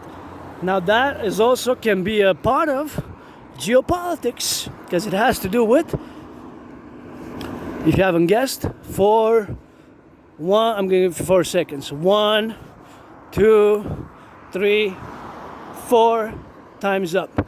Has to do with public sanitation, the sewer system, the sewer systems of the great metropolis island of Montreal has to do with the sanitation system. And somebody works with brains and muscle and upkeeps this privilege of civilization, which we all have at different points, which is sanitation. So that is potentially a point, not just of observation and of knowledge, but a real point in geopolitics. Who has certain systems. There's systems and systems and systems and systems. Generally, they follow a pattern, right? It dates back to ancient Egypt, or of course ancient Rome as well, where I roamed in previous incarnations, as I was born in the United States, and I was born several times right on this island of Montreal. Right on this island of Montreal, as a woman, as a man, as a woman, as a man, and now you get that 50-50 geopolitics. Of course, there could be, the geopolitics of my fellow community, Asperger's, neurodivergence, and not just because I'm not just part of the neurodivergent community, but I'm also part of the sexually diverse LGBTQ community, right? So, as a member, respectively, of those two communities, of course, we have, of course, to be situated roundabout. So as I see now that there's a burst of sun rays through the storm, I guess we're gonna get more storms later on then today, I guess, as I go towards the river. Sometimes I go to the mountains, sometimes to the river. So geopolitics is the study, the analysis of geopolitical events, history, cultures, everything to do with the political reality of a region. In other words, a geographical space. Here, for example, in Quebec, Montreal, we have made what I called the great linguistic compromise of the North American collective civilizational complex. So this great North American civilizational complex is of course the great North American civilizational complex, which we have made long ago, and we have to continue to work on it. We have to continue to work on it, and of course to observe and do of course our part in furthering the French language, because there's 9 million Quebecers like myself, Montreal Quebecer, Canadian, North American. I am of the Empire of the 63, where we have one of the 63 is Quebec, la belle province, where we love that French, and we have to make an effort as individuals. As individuals, I also have to make the effort myself, because if I don't make the effort myself, then the effort is not being made by myself as an individual citizen. And then we have the organizations, the institutions for the collective and the public-private partnerships, which of course are often financing in the millions and millions and millions of dollars the French language, whether by just doing the translation on certain things, we're doing the administration, we're doing the translation, whatever the case may be. So now that we have that established, and that of course we know that here we made a great linguistic compromise, as we made many compromises, and for the North American collective, this is one of them, which is the linguistic part here in North America. And I guess it's parallel to you can't really compare it with the European Union in many ways, because we don't have a monetary union. We don't have a monetary union in the sense that we have a confluential monetary union which is united in the mono. In that sense, although I have been advocating for it, and I'm not the only one who has advocating for a similar pattern, but my advocacy is unique, because what I'm going to say now, I can back it with the proof. We're going to leave the baggage at the door, and we're going to go again. We are in geopolitics, as a matter of fact. Turn your heads left and right when you cross the street. So I predicted what's happening now back in, see that says Hydro-Quebec, go Hydro-Quebec, go.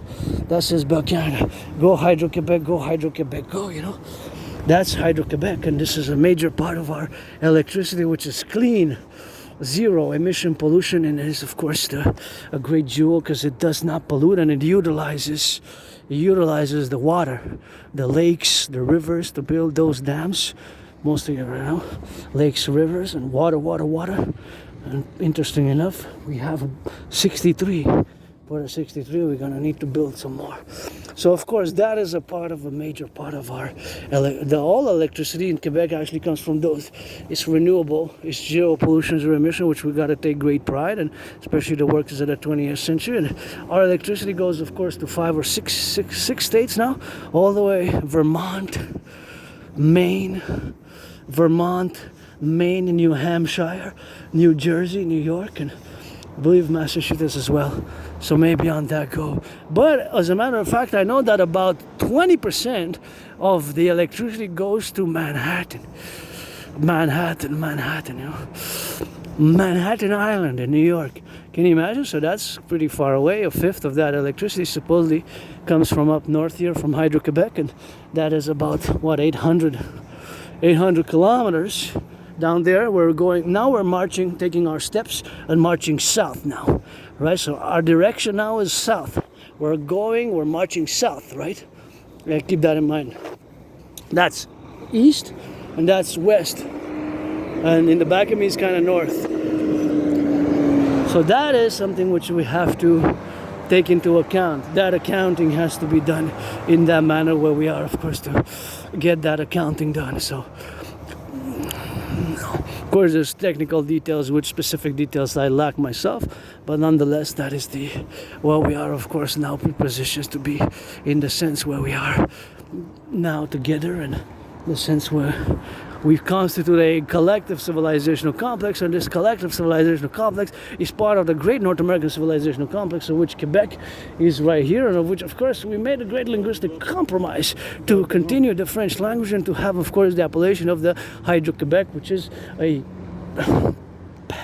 institution which we have in action now, as a matter of fact, as all the lights, all the electricity comes from those dams, right? So it's always in motion. Even myself, I'm doing this video, I plugged in this morning Plugged it a little bit this afternoon.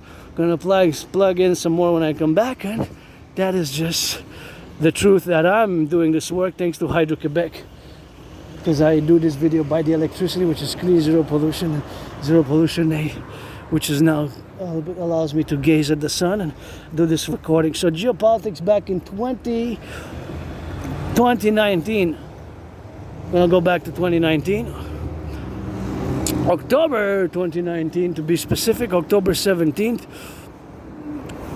October 17, 2019 to be specific. I of course predicted that there's going to be an international conflagration.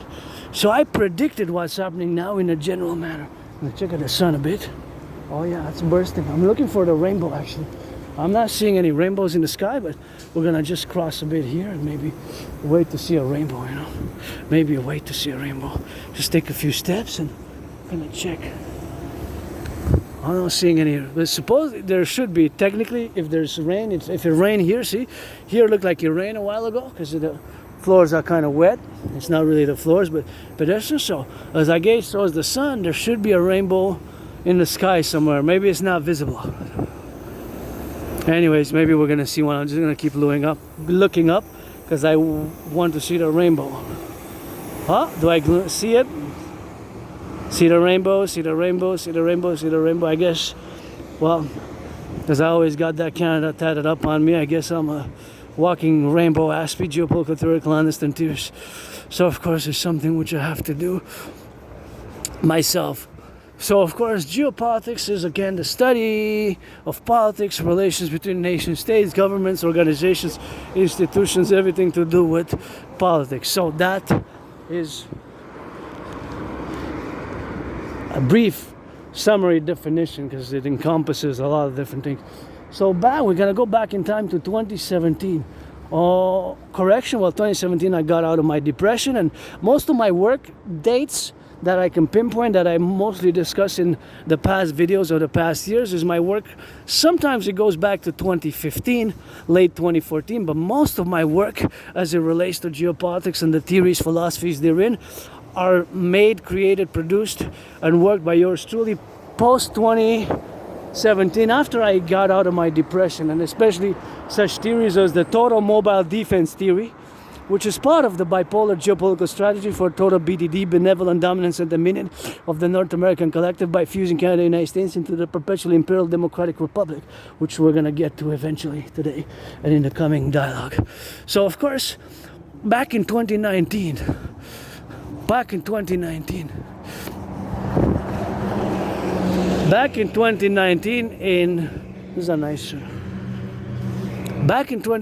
in October 17 to be precise.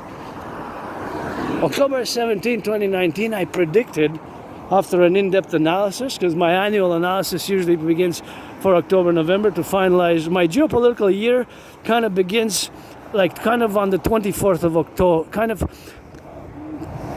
so it kind of begins, it's kind of a cycle, kind of September 11th till October 24th. So I got a September, October, November, kind of when I do a big geopolitical revision, you know. So back in October 2019, to be specific, October 17, after a few weeks of intense analysis, I had predicted that humanity is set again towards international conflagration. So I predicted basically that there will be a World War III on the horizon. Basically, what I predicted was that there was a World War III on the horizon. A World War III. Basically, what I predicted was that there was going to be a World War III on the horizon. That's what I predicted. A World War III on the horizon. That's what I predicted. An international conflagration back in October 2019. So just before I had COVID. Just before I had COVID myself. So now that we have that established, and going back in time to 2019, you got to keep that in mind throughout the concourse of the discussion, because I have proof. I have the video And not only did I predict the international conflagration that is happening today, but I also consequently created a workout training program system, officially titled the General War Integrated Total Body Training System, aka the Draconis workout, aka the 300 workout, you know. The official name is General War Integrated Total Body Training System, which I'm advocating to be, of course, implemented for the youth across NATO, North Atlantic, to the organization country, and of course from high schools, as age for men and women is made for men and women, both genders, and the third gender, like androgynous, like myself, something else. And of course, fitness is important. Of course, that is the dictum. Of course, you got to make that distinction. That is, of course, is simple, effective, and efficient, and that is something which we have to get doing with that. So of course that distinction is to be made, that we are consequently in the phase where we have now aligned ourselves to go towards an international conflagration. And the fact is that of course we have that situational awareness where my prediction is reflecting much of the world today, in a general overall manner, not in a detailed manner, but generally my prediction has come true. My prediction has come to fruition in a general manner again.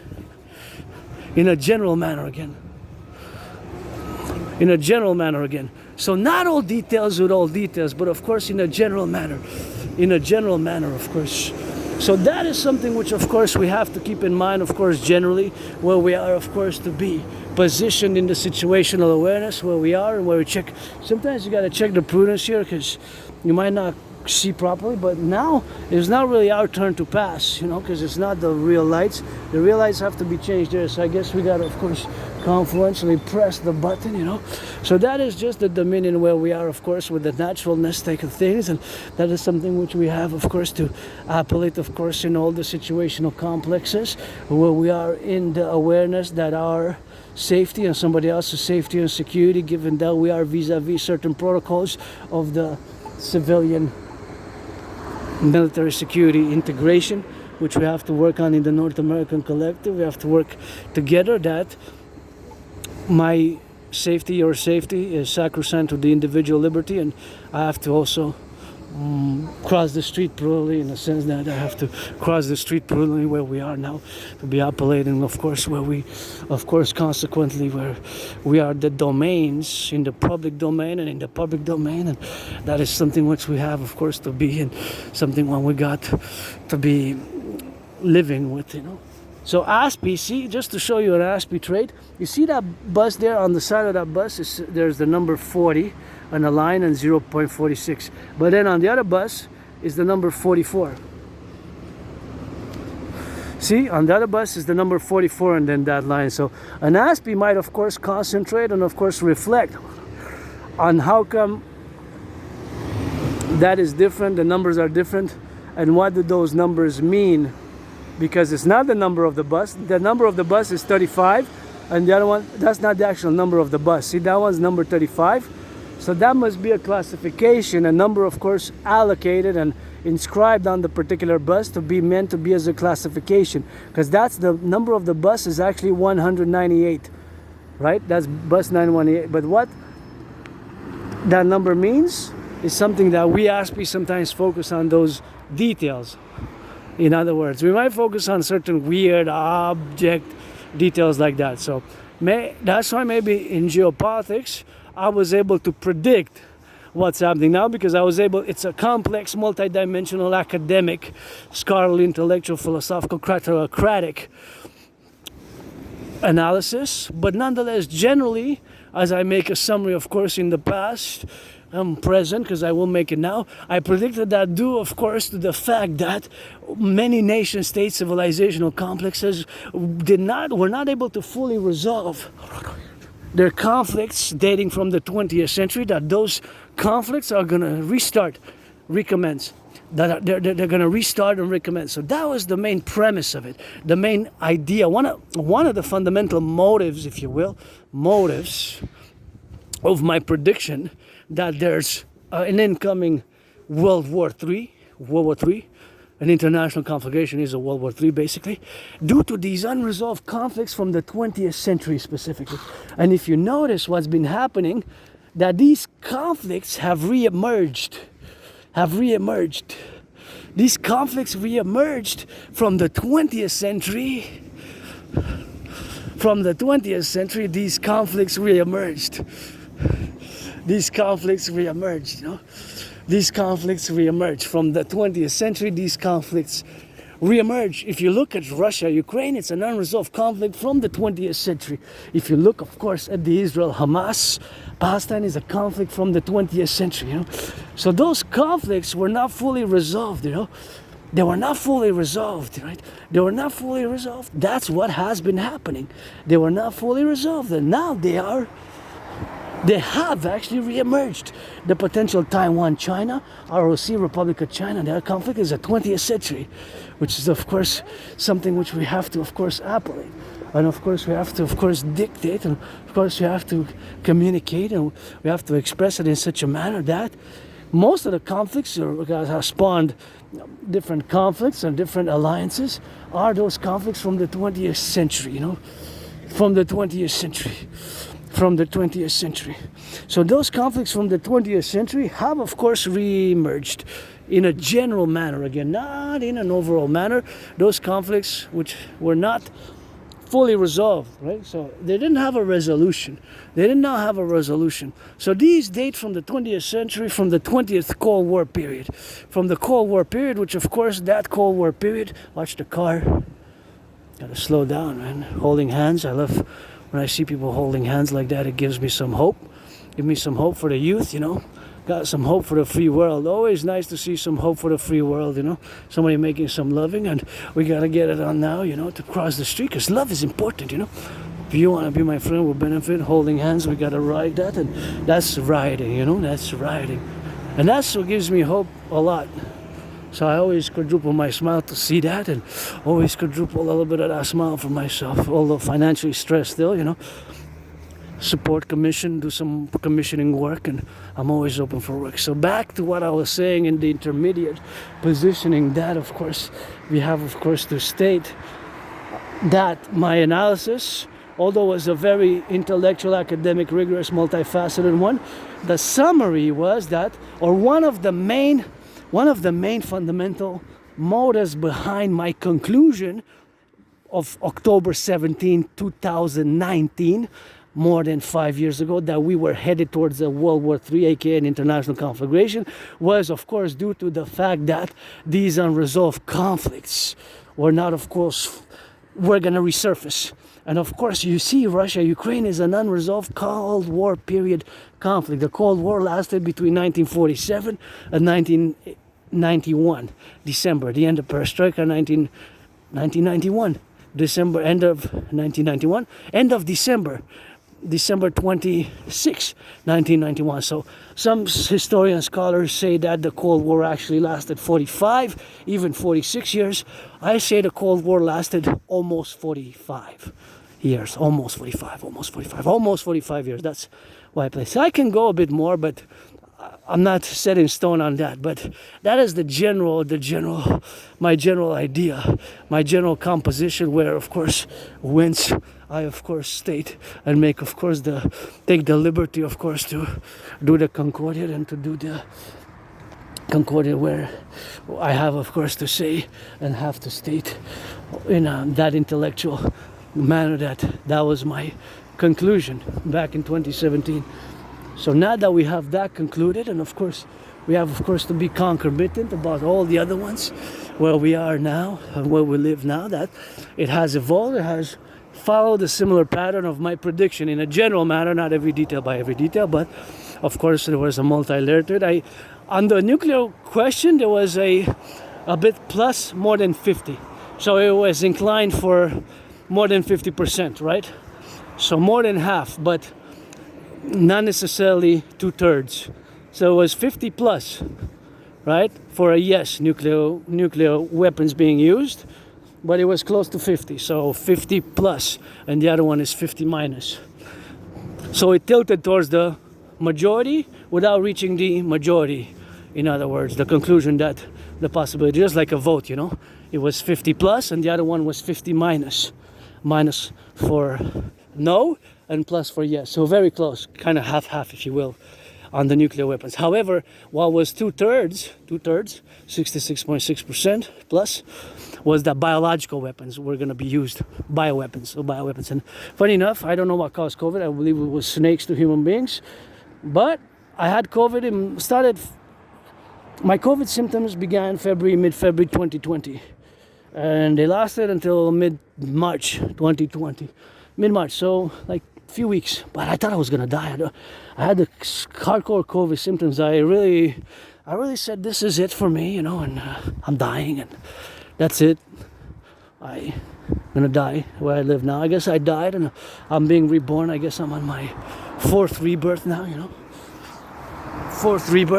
guess I'm on my fourth rebirth, and sometimes I guess we gotta just take the change and as peace we like our routines, although I am not resistant to change, especially will be financial, economic, commercial. But of course, there has been some routines, and I will have my workout training routines, geopolitics routines, and rock and roll routines nonetheless, even if my economic, commercial, financial, money-wise stress is relieved, and I don't have to stress financially anymore. But many are, even not just myself, many are. This year we've seen a hardcore labor movement in Canada, and several strikes, which had taken quite a dramatic turn. The intervention of the government, Air Canada just started a few weeks ago, and that was a major, because the cost of living, I'm going to come into that, the cost of living is increasing.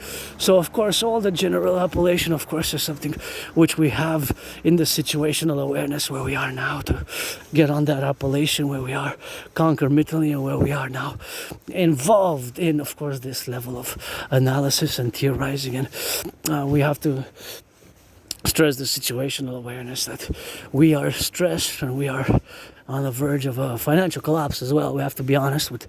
I'm gonna get into that because I have the solution. At least the solution is the DRT. If not the DRT per se, something which strongly resembles my DRT debt refusion tree, which I'm gonna get into.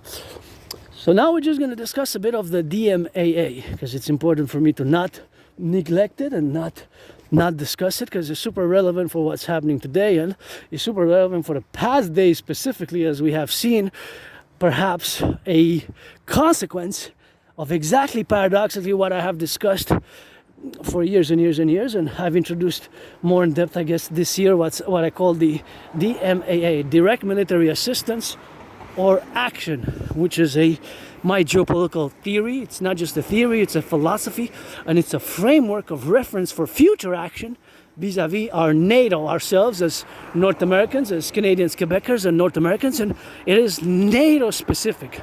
So it's designed for the NATO, North Atlantic Treaty Organization member countries, of which we are ourselves constitute a military alliance since 1949, which Canada, United States are part of. And of course, before October 7th, I was advocating for Israel and Mexico to join and become respectively the 30. What at the time they would have been the 32nd and 33rd. But now Sweden joined, and we have 32 member countries.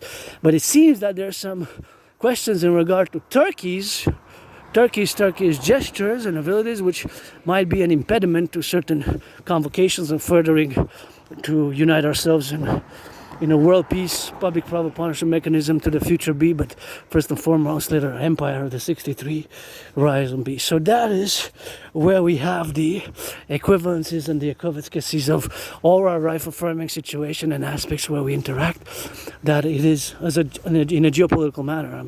So this is in regards to NATO, the DMAA. So direct military assistance and action.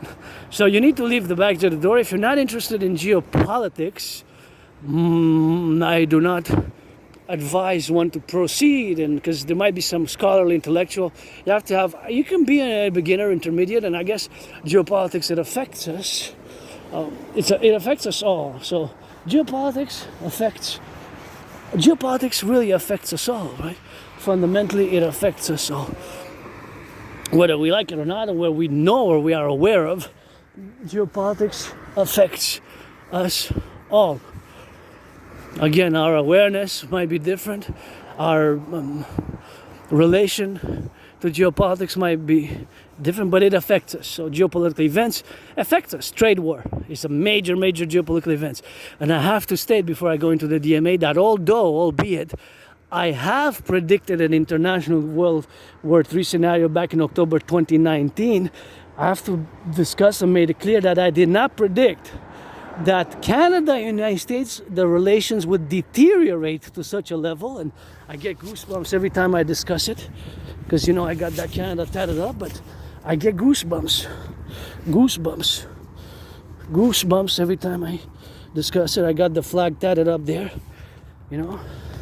See, I get goosebumps when I discuss it. That, you know, that since August, 1st of August, since the Trump administration and President Trump, it's a Dragon versus Trump event, have been working to challenge Donald Trump to a boxing match ever since 2018, since the imposition of tariffs on Canadian aluminum and steel were forthright, of course. And that is something which I have to say and state, of course. Hey, look at that color. That's nice cream color. Makes me think of some hazelnuts, which I love, hazelnut wafers, or, yeah.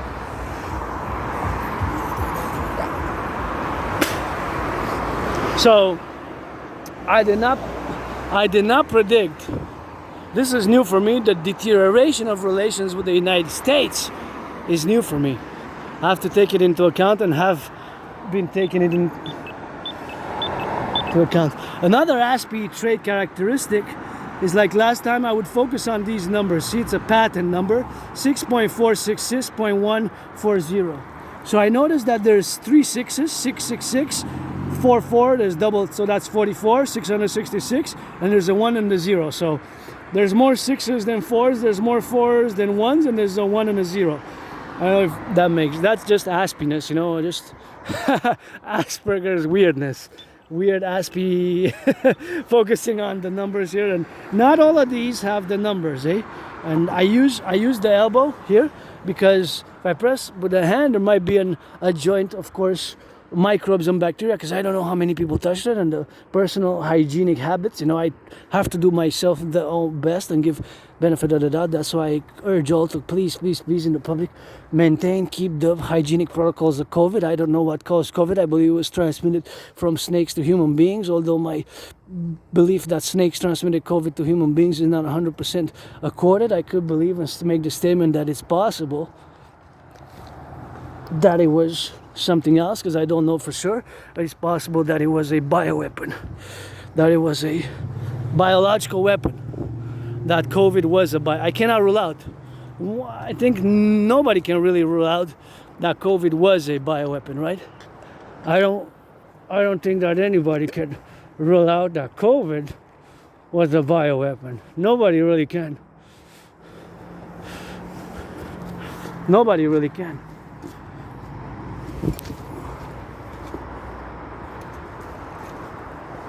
Nobody really can.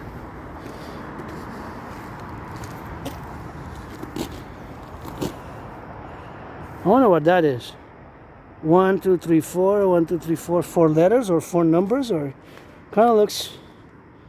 I'm gonna touch it, but I wonder if it's intentional. I wonder if it's intentional. I wonder if it's intentional. I wonder if that's intentional, you know, something which we have. But whatever the case may be, it's something which we gotta appellate in the instructiveness of our life affirming matter. Look at the moon. Look at the moon. I see it blurred a bit. So now we're gonna just go towards the sun, and we're gonna get it on the go, you know. Full cousin there doing a little bit of jog, wearing my favorite color, red, and that is something which we gotta be doing on that, and we have to. So now leave the bags at the door. We're gonna, of course, do the consultation and the discussion on the DMAA, the direct military assistance and action.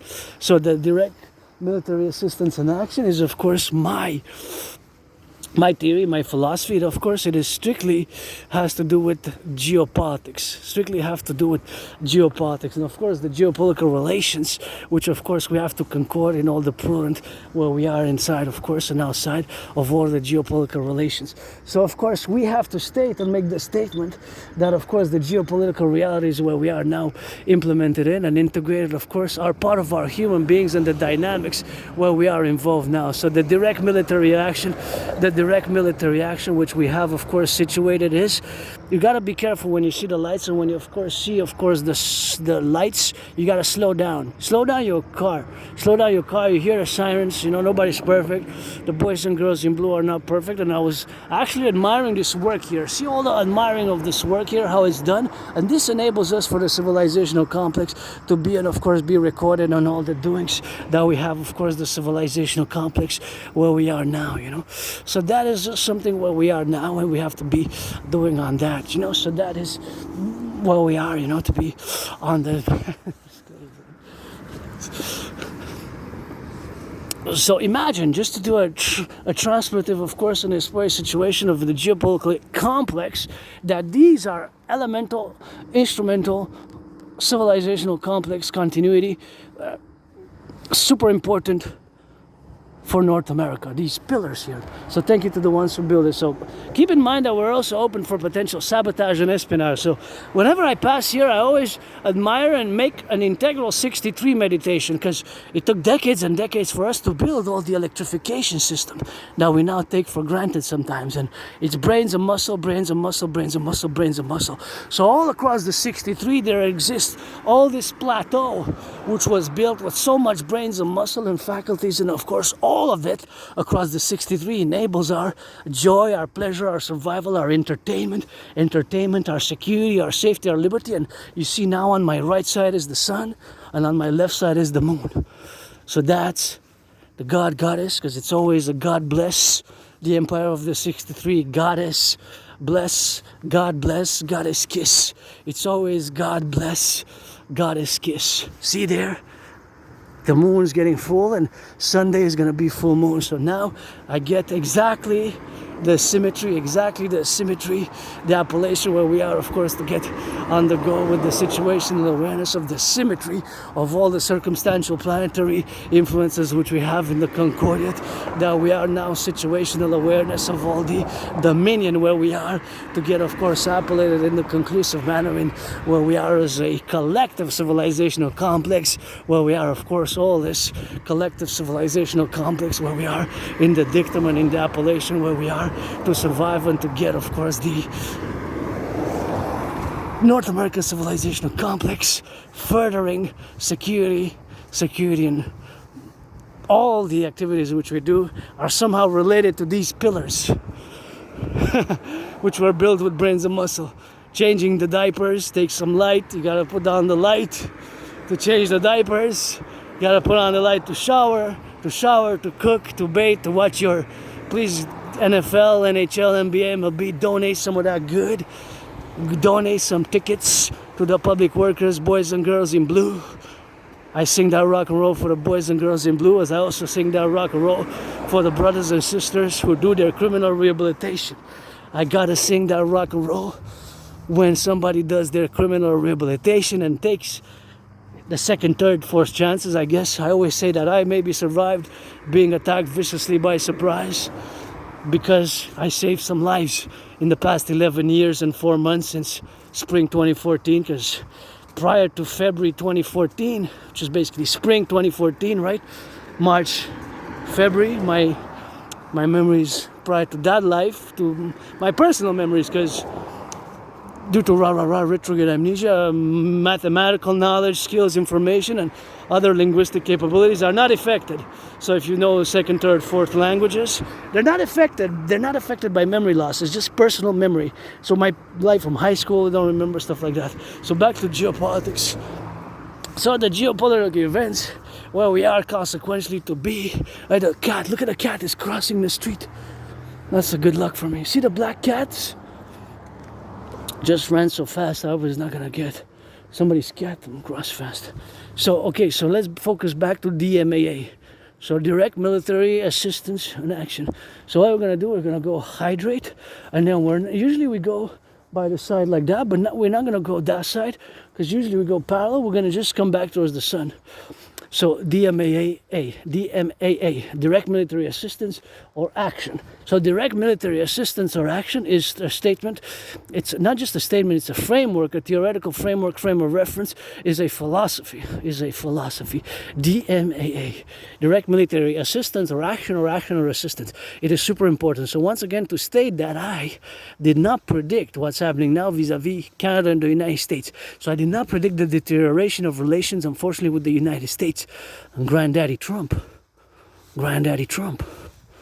There's no way to invite us to join the union, perpetual union by tariffs. But nonetheless, paradoxically, even if I would have not voted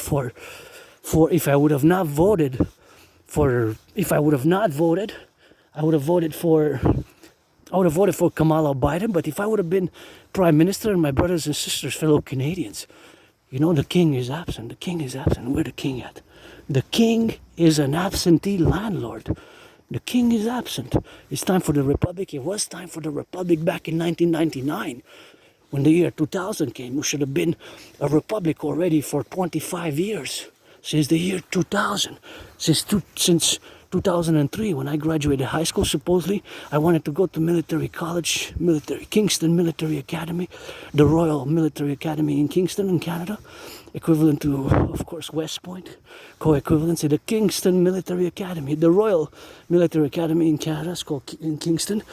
I got a letter of reference from high school. Supposedly I wanted to go there, but I guess my life changed. I have a high school diploma. I did some college, but you know, I didn't go to university. I don't have a college degree.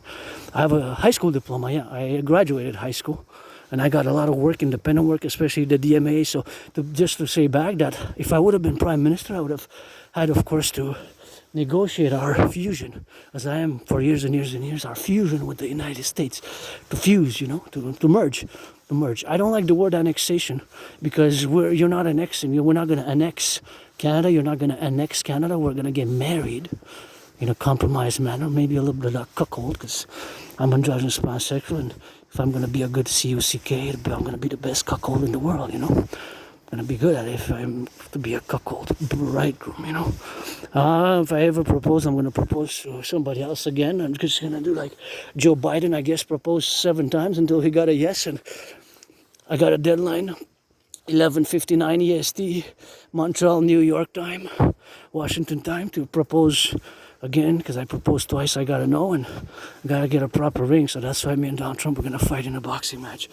So to be honest, I would have definitely said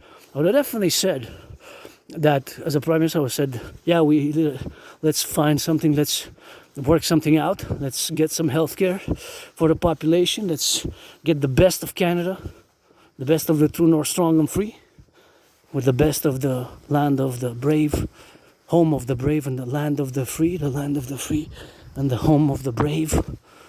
It's not enough, huh? We're going to have strong freedom and bravery. We got to add some love in, some justice, some love and justice, LOVE, and some good justice, some just, GUST as well, some justice. Our line is going to be the empire of the 63, of the free, the brave, the strong, the loving, and the just, GUST, and the just. I got to have some justice, man, you know. If I would be a millionaire, billionaire, blah, blah, blah. I'm financially stressed, even though I always say, you know, if I would do this, I'm not. I'm just financially stressed now. And so that's it. So, my ideas, theories are worth trillions, though. And we have to implement them. So, like I said, the king is absent. As the Prime Minister, I would have had to negotiate. I would have made it clear that we're not being annexed. We're fusing, we're merging, because our common destiny, common history and development is, but we have to take the best of Canada, the strong healthcare social safety nets, of which myself do, of course, but the United States has it also, because, you know, you get on the first of the month, I think there's a song related to that. What's that? Is that dangerous for children? Maybe you're going to leave it there. I'm just going to put it in the middle so that children can't reach it. just can't swallow that, really.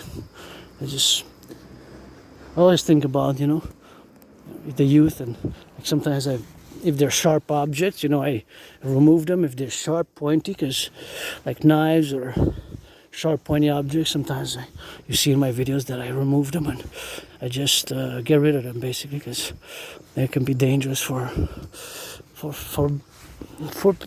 fellow citizens. It could be an added danger, and a danger which can be averted, 'cause so yeah, definitely. So that stated, I am alarmed and I'm worried for my fellow Canadians since August 1st, we're designated by the United States as an unusual and extraordinary threat to the American people. If you read closely and with attention on the White House, General White House, if you read, of course, on the White House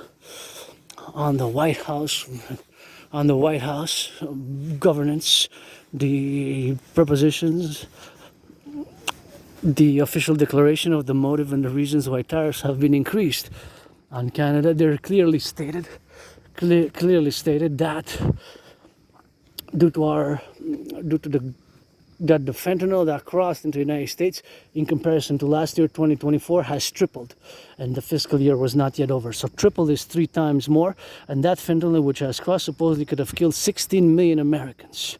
Now, fentanyl, more and more I classify it as a bioweapon, because I don't classify it as a drug anymore. More and more I'm classifying it as a bioweapon. Nice garden here. Beautiful garden. I love it. This one's kind of cool. Oh, so it's an animal type of dog, eh? Something, or unidentified. It's quite nice how they did it. See, kind of looks like she kind of has like legs. Kind of looks like an animal. Very nice. So, because it's so deadly, it doesn't make sense, right? Because a drug dealer, drug trade there's the monetary, financial, commercial, money, monetary, the money, right? But since there's so many people ODing, overdosing, and dying of fentanyl, it doesn't make sense that it's a drug, right? It doesn't. There's something odd. At least the tampering with it, the change that's being done in it, or whatever it adds to it, the chemical processing, seems that it's converted into a bioweapon. More and more, it seems that to me, because you look, it's just something that's a drug. You'd be recreational, but it's not recreational anymore if people are dying in such large numbers, right? It's more like a bioweapon to me. It seems to. Right? So whether we decide to classify it as such, that's something which we got, So it's of course something which we gotta get doing with that. It's something which I gotta be doing myself, to do more meditation about it and education. I don't know if before 2014, but I think in 2014 and before that, fentanyl wasn't a big thing. It's more in the past decade. So of course that is the proposition of the United States, whereas we are labeled as such. So our labeling as an unusual, an extraordinary threat for the United States is deeply worrisome, So the deeply worrisome aspect of it is that, of course, we are labeled as an unusual. That's nice here. Look at that garden. So nice, and flowers, how they grow. Beautiful mixed composition of flowers there, and very nice. So because and due to the fact that we have these situational awarenesses where we are now, to conclude, and the conclusion is more and more that is fentanyl, at least the temperance, the changing of it, is more and more seemingly to me a bioweapon rather than a drug. Now, back to what the White House stated on August 1st, and basically the motive of why they have increased the tariffs. The motives why they have increased the tariffs are because of that fentanyl having crossed, and increasing fentanyl crossing from Canada into the United States, the growing domestic increase of fentanyl in Canada, and of course the fact that our law enforcement failed to coordinate. Now, coordination implies also cooperation. When you cooperate, you can exchange information, or other things. You don't necessarily cooperate, but when you cooperate, when you coordinate, you cooperate. Not necessarily when you cooperate. Cooperation can be just sharing, trading, exchanging information. wisdom, knowledge, skills. But when you coordinate, you take action, right? The words imply. So in other words, the lack of coordination means that there was lack of joint action. What I can deduct from the words, we have to clarify and stipulate that there was a lack of action, because coordination implies action. Coordination implies action. So this coordination implies action, while of course cooperation does not necessarily. Oh, these are gorgeous, look at those. Coordination implies action taken, while cooperation can be just sharing information or other such things. So those two are consequently related, but necessarily when one cooperates, one doesn't necessarily coordinate. So that is just how the function of the words is in real life, right? How the function of the word is in real life. is in real life. So you cooperate and then you coordinate, right? When you coordinate, you already have to be in a cooperation. When you coordinate, you already have to be on the cooperation, right? You already are to be in the cooperation. So that is already the side of the things which are manifesting.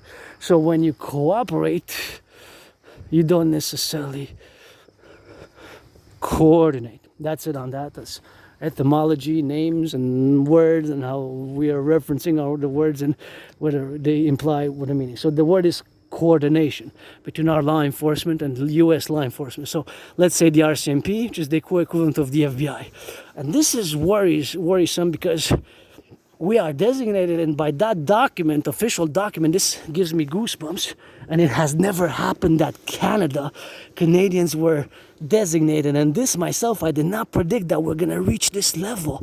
It alarms me, I'm worried, I'm upset and stressed, even because of this, and deeply worried. This is serious. We're designated as an extraordinary and unusual threat to the American people. Since August 1st, we're designated as an extraordinary and unusual threat to the American people. We're designated as an extraordinary, wow, beautiful sky, as an extraordinary and unusual threat to the American people. Look at that. Wow. Wow, this is a 10 on 10. Look at that garden. It's just so much pureness, and just like the sky goes so well. Actually, we're going to just go hydrate, and I'm just gonna go hydrate and gonna turn back towards the sky because it's so beautiful.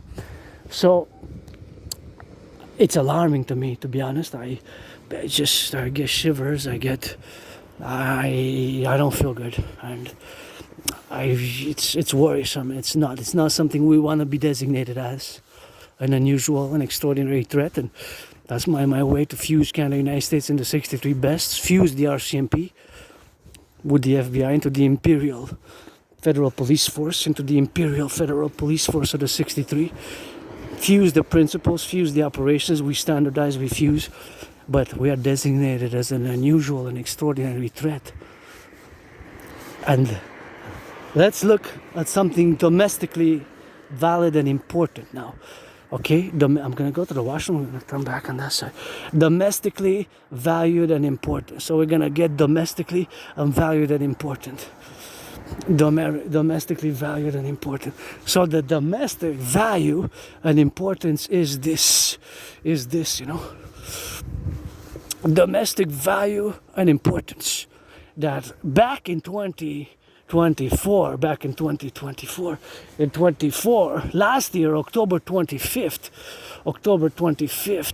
the RCMP dismantled the biggest ever drug super lab. I'm just going to go to the washroom, or we're going to turn back towards the sun because I'm going to get a little bit of that rock and roll here. So, of course, since last year, 25th of October, the RCMP dismantled the biggest ever super lab in Canadian history. The biggest ever super lab in Canadian history. Oh yeah, I really have to go here. Sorry, I just want to go into... Oh yeah. So we are designated as an unusual, an extraordinary threat. Okay, I really gotta go. We'll see each other, it's cleaning.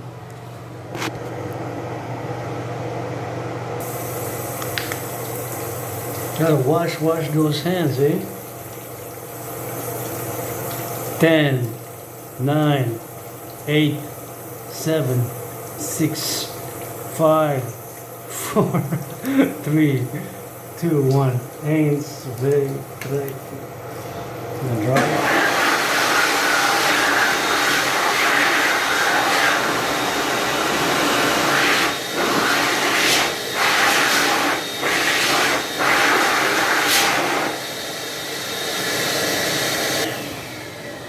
Please keep the washroom clean and of course turn the lights off because electricity, you know.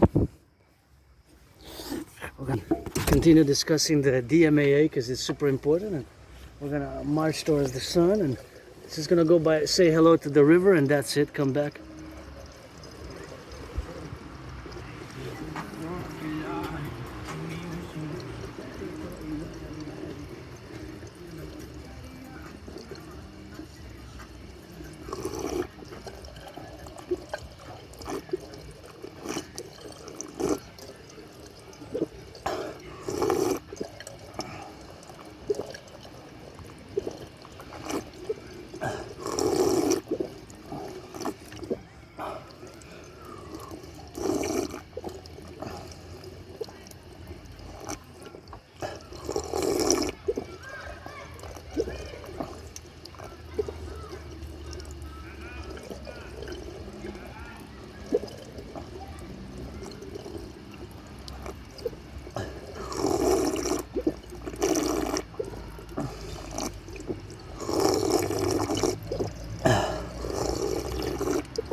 Oh yeah, so we're gonna go to the river, say hi to the river, and then come back.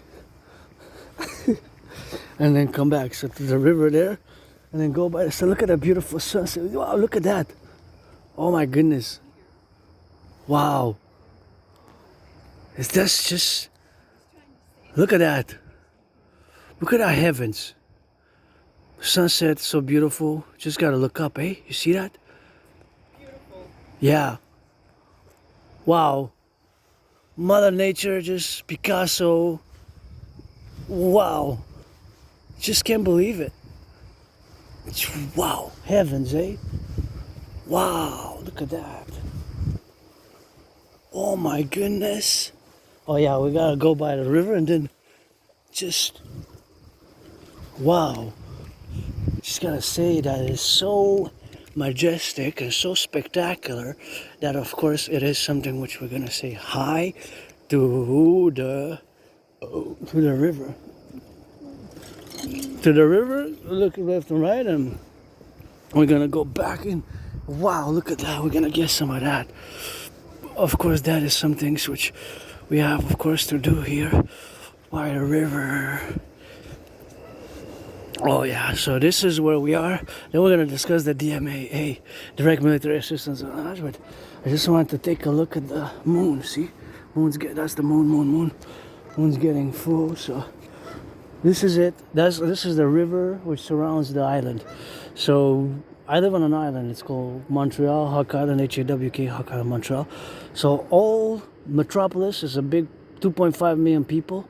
And it's surrounded by this big river. So it's actually an island, Montreal. You might not, when I see my videos, when we go downtown, it doesn't seem like it is an island, but it's an actual island. And this is the river course St. Lawrence, aka Snake.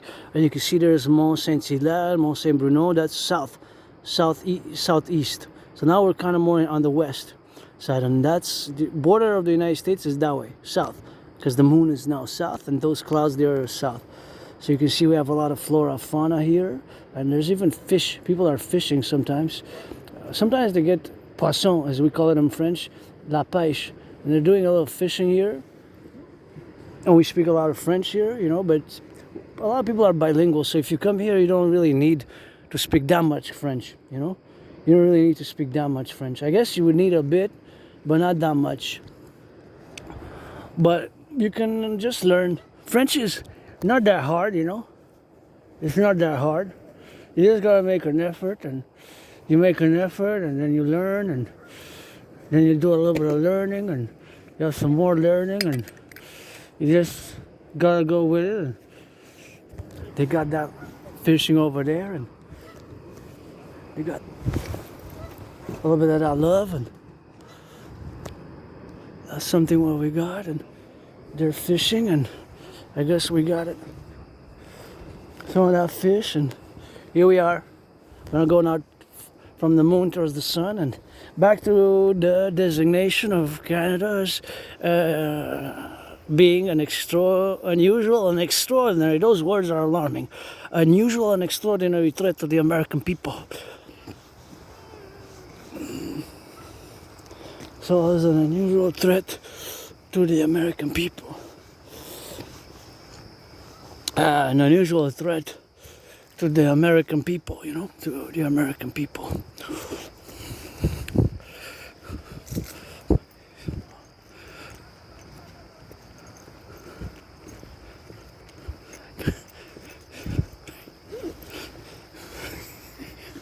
So that is, of course, the influence where we have it. So basically, the situation is that we have the prudence to be affirming that this designation is not something which we want, and that's something that's unfortunate. We must work together to change it, to take action to get rid of that. For us, we don't want to be an unusual and extraordinary threat from my brothers and sisters in the 50 states.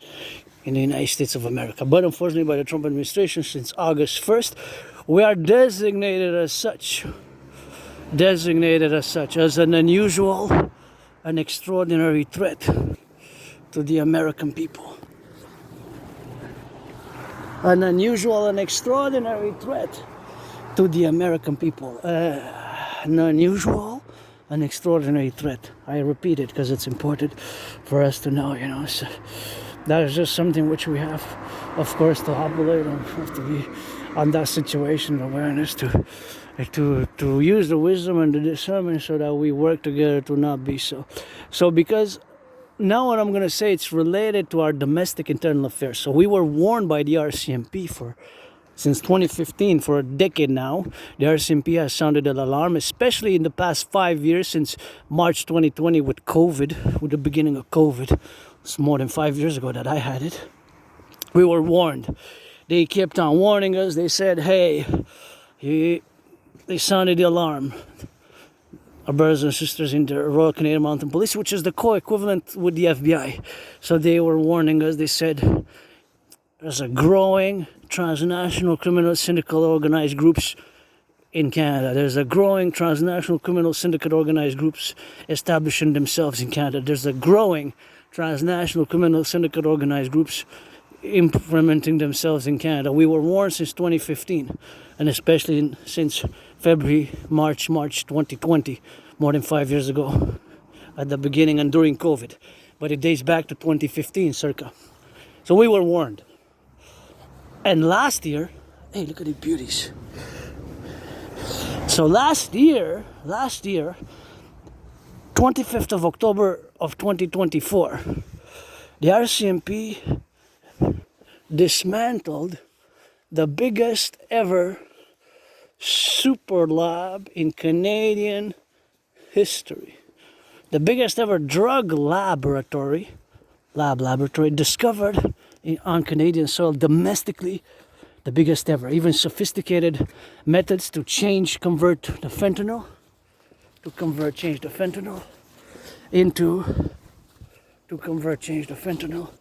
or how they do the conversion process. You know, I don't do drugs. I don't know if I did prior to 2014. Like I said, maybe I was a junkie myself. Maybe I was on alcoholism. Maybe I did hard drugs, and that's why my blackout of memory and I have that flashes of trauma. And Sometimes memory loss comes back, but whatever the case may be, more my work is important now. Because I bought even, here we legalized cannabis back in 2019, eh? All cannabis is legal. Coast to coast, ocean to ocean. So all cannabinoids are legal in Canada. Cannabinoids, cannabis. We have good cannabis, legal marijuana. You just got to be of age and 18, 19 plus, 20, depending on the provinces. And of course the hashish as well. So even last time I bought, I think it was more than 3.5 years ago. I still have leftovers from that period when I bought my last ones. And of course I don't smoke. Last time I took like 4 puffs about 4 months ago or so. And I guess, like I said in last video with my friend, I'm already, I guess by my own aspiness, I'm already kind of under the influence of those brain mutations which cause Asperger's that I don't really need to. So that is something which of course we have to avert, or we have to find solutions about. So back to what I was saying, of course, and that construction makes me think of the 4 which I will to build. So back to what I was saying is, of course, that we are designated as an unusual and extraordinary threat. We are designated as an unusual and extraordinary threat to the United States. So we now domestically we had the incident, of course, the incident was back in October 25th of last year. It hasn't even been a year yet that the RCMP dismantled the biggest, turn your heads left and right when you cross the street, dismantled the biggest ever super lab, the biggest ever super lab in Canadian history was discovered just last year. And the amount of potential doses, listen to this, and this you can read by the Royal Canadian Mounted Police official government statement, in the statement about the seizure of the super lab and the dismantling thereof. The amount of fentanyl which could have been potentially produced, the doses, was about 95 million doses. That's nice, look at that. Super gorgeous blend and mix of flowers. Love it. Supposedly, and those are so nice. These ones are so nice as well. Love it. Beautiful gardens. So nice. They would have potentially killed the population of Canada twice over. So that's almost 88 million. Can you imagine just in one lab? It's one lab. My fellow Canadians, it's an emergency, it's a crisis. Just one lab. How many of them are there? If they had 3 others or 5 others across Canada, coast to coast, if it's a transnational criminal syndicate organized group, that one lab was dismantled, 1 out of 5. That means there's 4 to go. 4 to go. If those 4 are somewhere,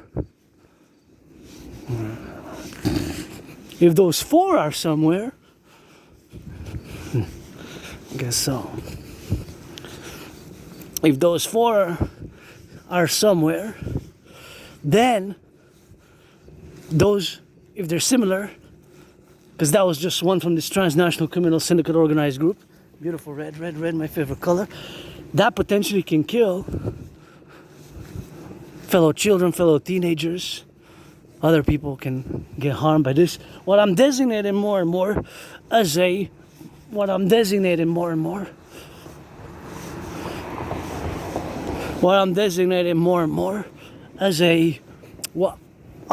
myself more as a bioweapon rather than a drug. More and more I'm classifying fentanyl in such a manner. So that's the potential. And it's written there in the White House statement that the growing also domestic production of fentanyl and the discovery of super labs, which can produce, I guess they say they're weekly between 44 and 66 pounds of fentanyl. They mentioned super labs in the August 1st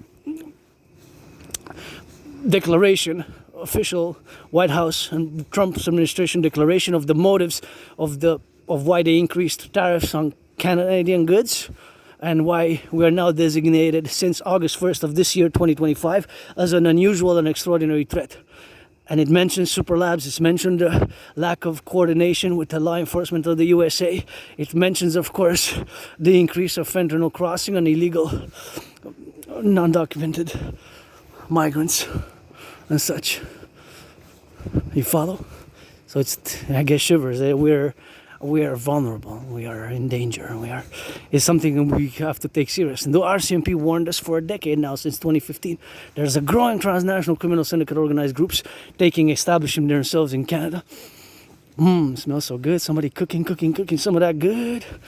Good, eat, enjoy, and thank the truckers, the farmers, food producers of the empire for the food and the labor, and our brothers and sisters, striving hard to keep us safe, keep us safe. And we have people who want to harm us, are here not because they want to be fam with us, family, and because of other motives, sometimes paradoxically because of the DMAA, which I'm going to discuss now, which is relevant perhaps to this transnational criminal syndicate organized groups building more fentanyl super labs in Canada. So back now, we're going to go to where? We're going to go to my DMAA. So once again, it is the proposition what we have, of course, to do in the situational awareness where we are in the integral aspects of our well-beings and the plateau now that we have, of course, to circumvent, of course, the dynamics where we are, of course, all of us together in the circumstantial prudence of our own vulnerabilities and our own discoveries of our own selves and all our integral well-being and the wellness and the naturalness and the civilizational the privileges of civilization, of which is to address this issue, especially in the North American Civilization Collective across the 63. So the DMA, direct military action or assistance. The DMAA is a theory, is a philosophy, is a frame of reference for not just North America, but for NATO, is NATO specific, of which Canada and the United States are members of NATO. So it's related to NATO and NATO's actions in particular, whether NATO countries individually or the NATO complex as a whole, in relation, of course, to actions, NATO action or assistance, but it strictly has to do with military. So don't mention humanitarian. It has nothing to do with humanitarian action. It has nothing to do with providing food, bandages and sanitation pads and sanitary and things for sanitation, for humanitarian, for food relief. It's nothing to do with humanitarian aid. This is strictly DMAA, philosophy, theory, frame of reference, philosophy, theoretical philosophy, and frame of reference for further working for today and for the future long term vis-a-vis NATO. And it is made for NATO, the NATO leadership, and our fellow citizens who are, because we're Canadians, Quebecers, North Americans, we're part of NATO, the North Atlantic Treaty Organization. So specific as a frame of reference, the North Atlantic Treaty Organization, NATO, has of course to do with that. The DMAA, direct military action or assistance, or vice versa, direct military assistance or action. So action or assistance can be inversed. Sometimes it's one, sometimes it's both together. Sometimes it's action, sometimes it's assistance. As relates to NATO's actions or assistance in a strictly military manner. That's why it's DMAA, direct military assistance or action. And it's C. It has a fifth letter in parentheses. So the acronym is DMAA, theory, philosophy, or theoretical philosophical framework, frame of reference, and framework, a working theoretical philosophical frame of reference, because it's not just a theory, it's a theory which has to be put in practice and kept in mind while we either take action or undertake military assistance or military action, or we don't. We have to keep in mind the C, the potential consequence, the potential C, the potential consequence, the potential C, the consequence, the potential C, the consequence. Right. So now I have established that. DMAA, an example of it could be the intervention in Libya. Both assistance and action. Action could be NATO warplanes, F-16s from a NATO member countries bombarding. Sending weapons is assistance. Training soldiers is assistance. Providing tanks, giving munitions, giving weaponry is assistance. Action, it has to be a direct army soldiers from NATO or a NATO country. United States, Canada, Germany, France, Poland, Romania are all part of. There's 32 member countries, so there's a lot of countries. There's a lot of countries in NATO. right? There's a lot of countries in NATO. There's a lot of countries in NATO. So there's assistance or action or both. It can be both. For example, Ukraine was not part of NATO. So technically officially by the philosophy of NATO countries and NATO alliance did not have an obligation to take DMAA, direct military assistance or action vis-a-vis Ukraine, nor vis-a-vis Israel, nor potentially vis-a-vis Taiwan or any other countries which is not in NATO, part of the 32, of which Canada, United States, the newest one is Sweden. Like I said before, October 7th, I was advocating for both Israel and Mexico to join, as respectively the 32nd and 33rd. But now whoever joins next is going to be the 33rd, if Turkey continues to be part of NATO, and if NATO continues for the well-being. And a direct military action or assist. Oh my gosh, they're leaving already to the south. That's early. Last time they went late. Last time I saw in October 26th, 27th, just before Halloween. I guess it changes sometimes. Quite a wow. I think they're already migrating by the formation. They're migratory birds of North America. I have a book auctioning it for $1 million. So the DMAA has consequences. One of these consequences can be potentially transnational criminal syndicate organized groups harming the population via fentanyl, fomenting unrest, riots internally in NATO member countries. And funded, it could be by nation states powerful enough with potential espionage reach, hacking reach, domestic surveillance, police, like we've found out in Quebec, in Canada, that we have Chinese police stations. Can you imagine? Chinese police stations in Canada. Imagine that, Chinese police stations. Chinese police stations in Canada it just boggles the mind where we are now in this paradox of what we are now living after 44 years of globalization. Well, of course, since 1978, the opening of China, Deng Xiaoping, and the integration of our trade relations, and furthermore, so I'm saying about 44 years because I'm pinpointing 1978 when Deng Xiaoping kind of started opening up communist, socialist, Marxist, Mao Zedong's China to the world, and they established special economic zones. So back, of course, to that frame of reference, you see how the world has just in the past 4 years, and during COVID, since like mid-February 2020 when COVID started, February, March 2020, how just it changed and it kind of overturned all the decades where we were thought we were going to go, and how it took a drastic overall turn, and how we now see potentially these consequences of the DMAA, direct military assistance and action, that NATO undertook, maybe even in Yugoslavia in the 90s, and Libya, Syria, Iraq, and all the world, and other places in the world, and until today, whether by providing arms. So that creates potential consequences such as antagonistic, hostile, open or covert hostilities. Covert hostilities could be the financing and working with transnational criminal syndicate organized groups to harm Canadians.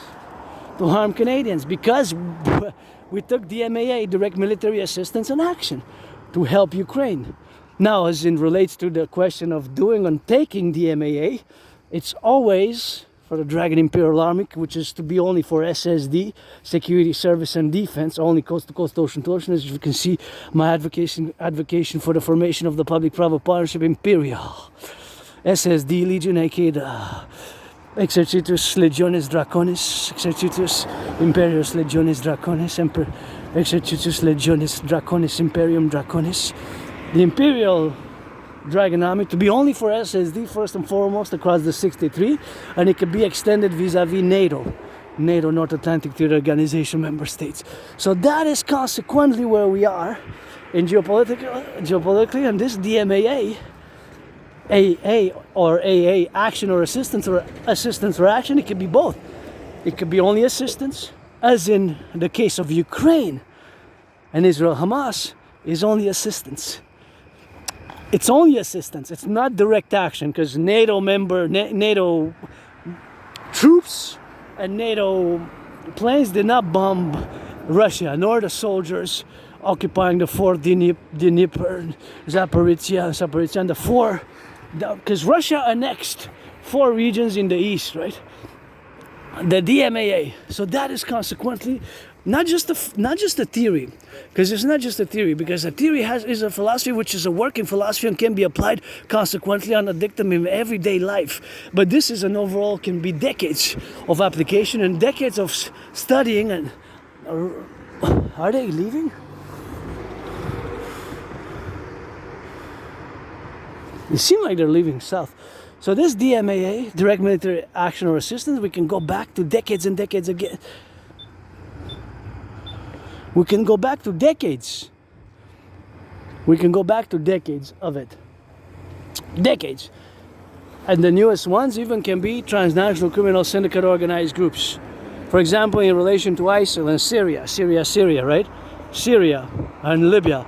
It could be, well, not anymore, from what we know, that last year after the rebels disposed of the Assad regime, but Syria, where we know that between 2015 and 2024, or 2017 and 2024, during the civil war in Syria, Syria became kind of a narco trading state where Captagon, the drug known as Captagon, was cheaply produced and mass manufactured in Syria and shipped across more than 44 countries, not just in the Middle East, but in Europe and supposedly in Latin America, and maybe even here from I don't know, because I never did it myself. And Captagon was, it's kind of like an amphetamine from what I know. I never took it, I never don't know exactly.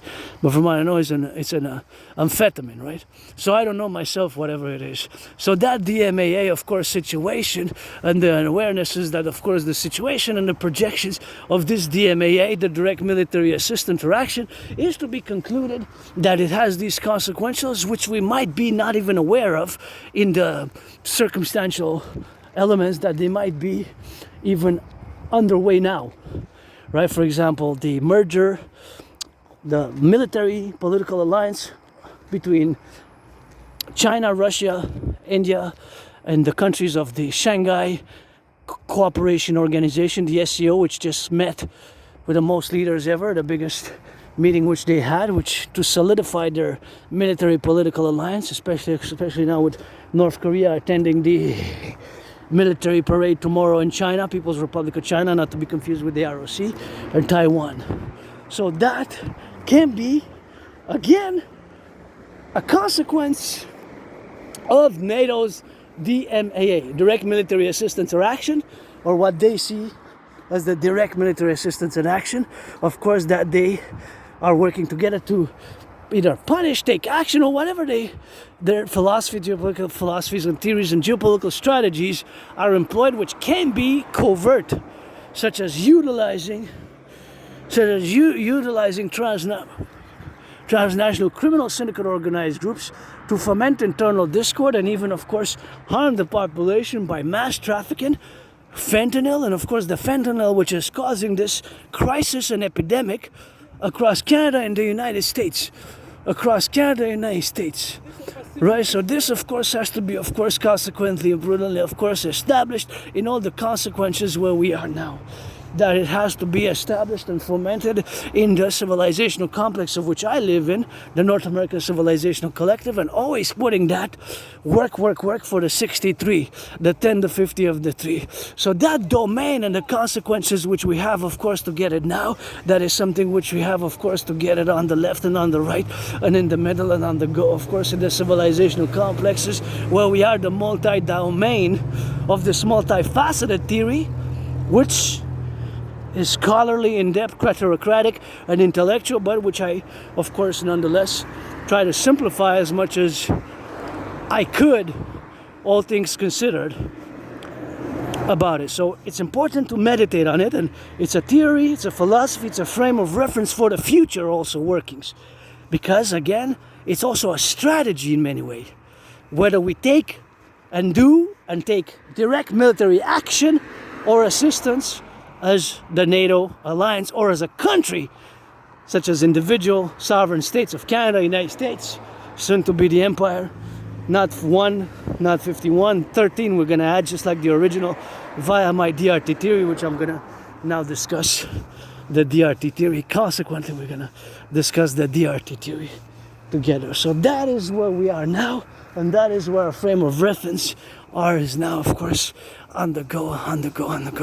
So that is something which we have, of course, to appellate, and of course to integrate, and of course to be suffused with, and of course to be integrated with, of course, the situational awareness, which is something which we gotta go, together in the industriousness of our apparatus and industriousness of our well-being of the North American collective, which we are, of course, now endeavor to navigate in a manner where we are projecting, and of course where we are not just discussing this theoretical framework, but where we put it into application. And this direct application has to do with, of course, all the internal affairs which we are together to get doing now, and of course which we have, of course, now the appellation which we have, of course, to do together in the situational awareness where we are now, to say the frame of reference where we are vis-a-vis, or the prudence where we are to get it doing on the side of all the manifestation where we are to get it doing with that. And we got to get it on that go, to get it on the left and on the right and in the middle,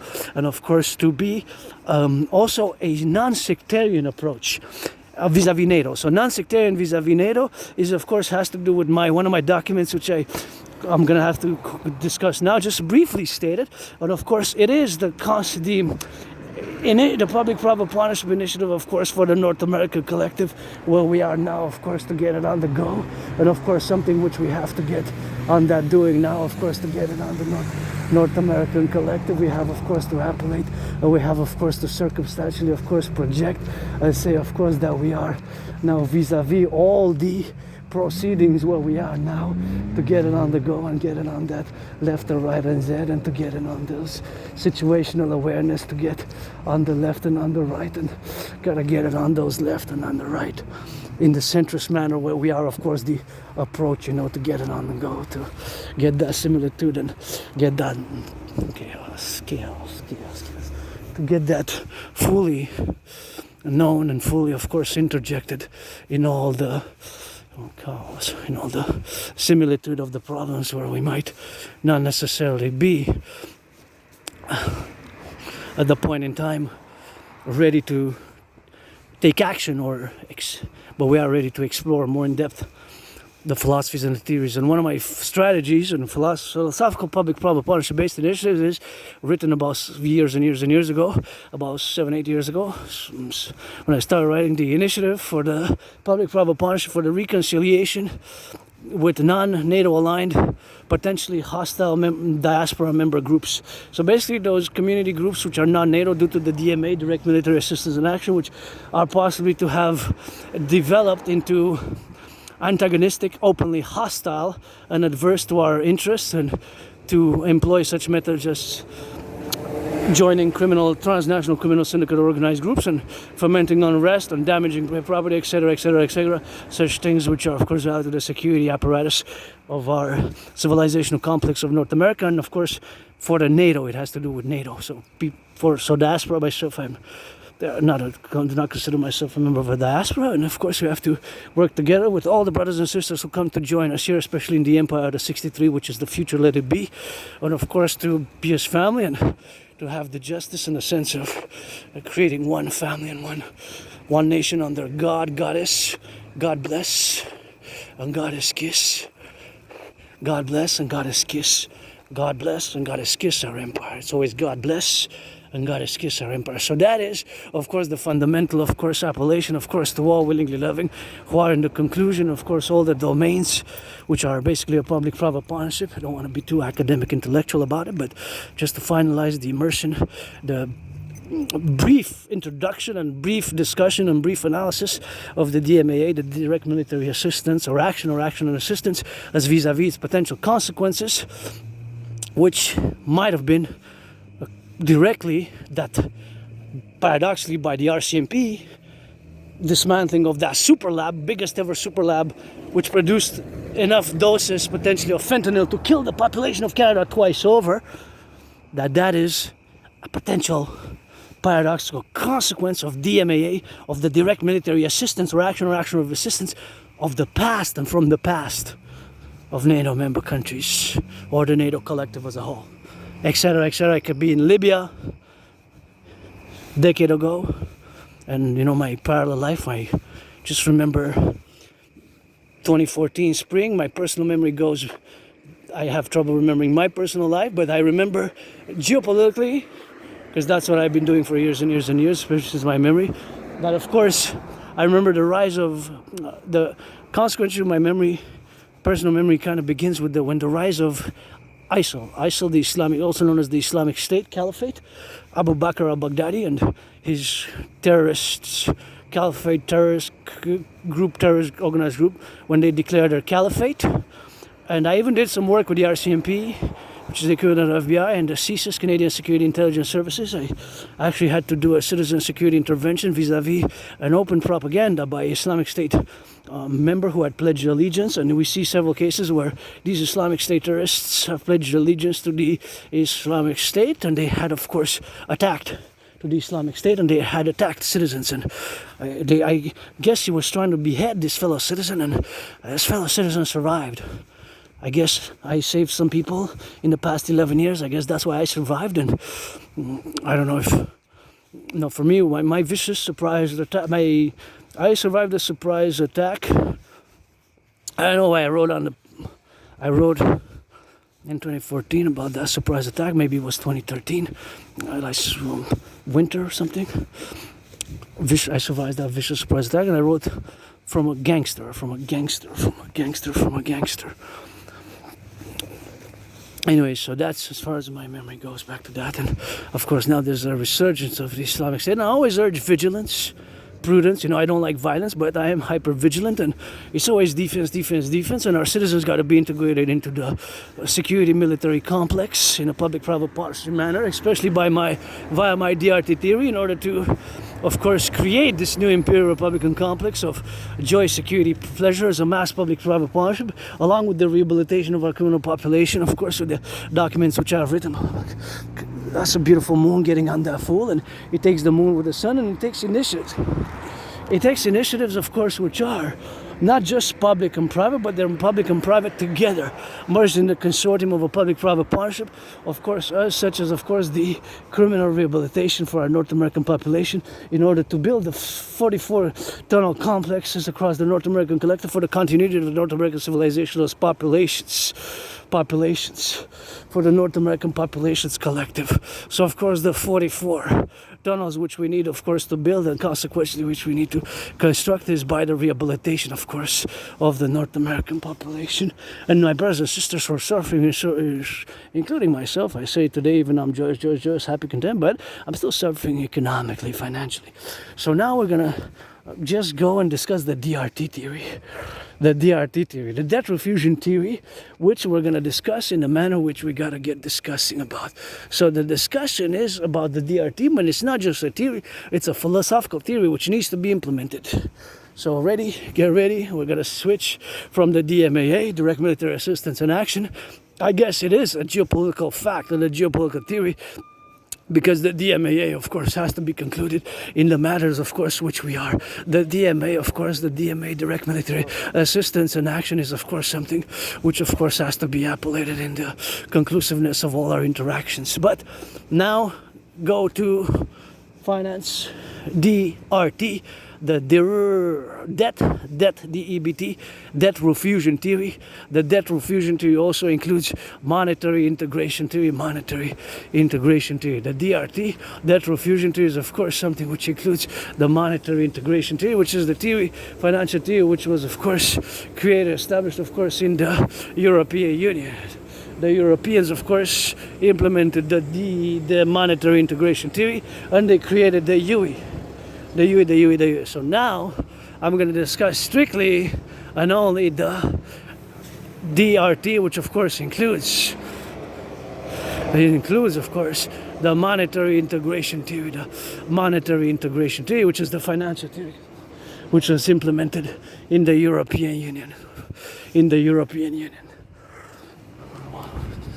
And that is, of course, the consequence of the prudence, of course, where we are, of course, something where we gonna get doing, you know. So that is something where we got, and something where we got to confluence about, of course, in all our philosophies, in all our theories, that from a philosophy, from a theory, it has, of course, to go into action. So I'm just going to stretch a bit here. So of course, that is something where we have, of course, to appellate and, of course, to integrate in all the civilizational periods where we are now, of course, to implement the DRT, the debt refusion theory, which is the solution. And of course, it is kind of the only solution.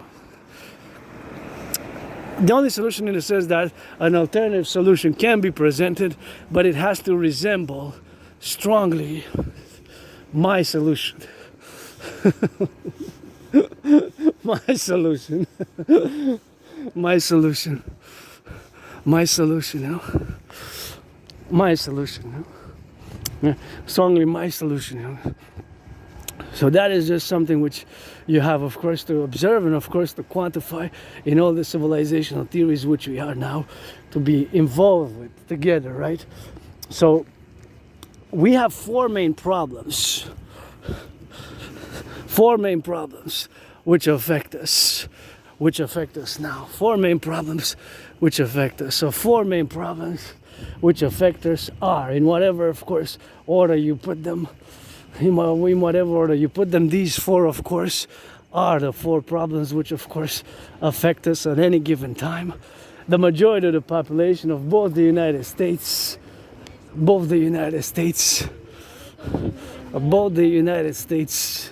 and Canadians, both the United States and Canadians are affected, of course, by these consequential prudence, that we are affected by these foreign economic, social, commercial, money problems, monetary problems, which of course have to do with finance and money. Of course, the finance and money, of course, it relates, of course, to the geopolitical complex of which we are now situationally adversely about, and that is just something where we are, of course, now to get it on the go, to get it on the drill, you know, to get on that left or right, and that's where we are, of course, where we are situationally adverse, and that is something where we got to get on that left and on the right, and of course to get it on that drill for the left or right, and in the propositions where we are, of course, to create the DRT, to create it, that is to create the UE, the Universal Exchange Unit, from the DRT, you know. So of course we're gonna take all the public, and so what now? I'm gonna discuss the four main problems which affect citizens of Canada and the United States. XYZ doesn't have to be in the exact same order, but of course it is a fact that these four problems affect my fellow citizens of the United States and Canada. I'm just gonna take a look at that. That's some work, maybe. Let's see. They're not looking for work. They're looking to somebody to give them work, you know? Somebody to give them work. So, of course, the four main problems is, of course, something which we got to get on that component where we are, that we have these four problems of an economic, financial, commercial nature. And, of course, the solution is, of course, that due to this, the solution is, of course, the DRT, the debt refusion theory, which, of course, has to be implemented in a speedy, rapid manner, and it takes a public-private partnership to do so. So these are the four. I'm going to enumerate the four problems which are growing. The growing cost of living, prices of eggs are increasing, prices of bacon, prices of butter, prices of cheese, prices of milk, prices of chocolate, prices of everyday goods are increasing. Prices of everyday goods are increasing. The cost of rents, the rents are going up. And even my rent went up. I'm not going to say by how much. I'm going to say that it increased between $6 and $10. So 6 minimum, 10 maximum, or anywhere in between. Between 7, it could be 7, 8, 9, 9.99, or 10 maximum, or 6 minimum. I'm not going to complain. In my case, I'm going to say that the increase is justified. Because it's not that much in percentage. It's allowed, and it's not even close to the maximum allowed here by regulations of the Housing Bureaucracy Commission in Montreal, Canada, Quebec, Montreal, specifically the metropolis island of 2.5 million people of Montreal, because we have local, municipal, provincial, federal. There's levels like the states and the federal, inclusive with the municipalities, and of course the Concordia, and of course appellations where we are. So the growing cost of rents, the growing cost of goods, growing cost of living, the stagnation of the salaries. That's why you have so many strikes. So many strikes which have been unfolding. The growing cost of rents, the stagnation of the salaries. The salaries are not keeping up for the vast majority.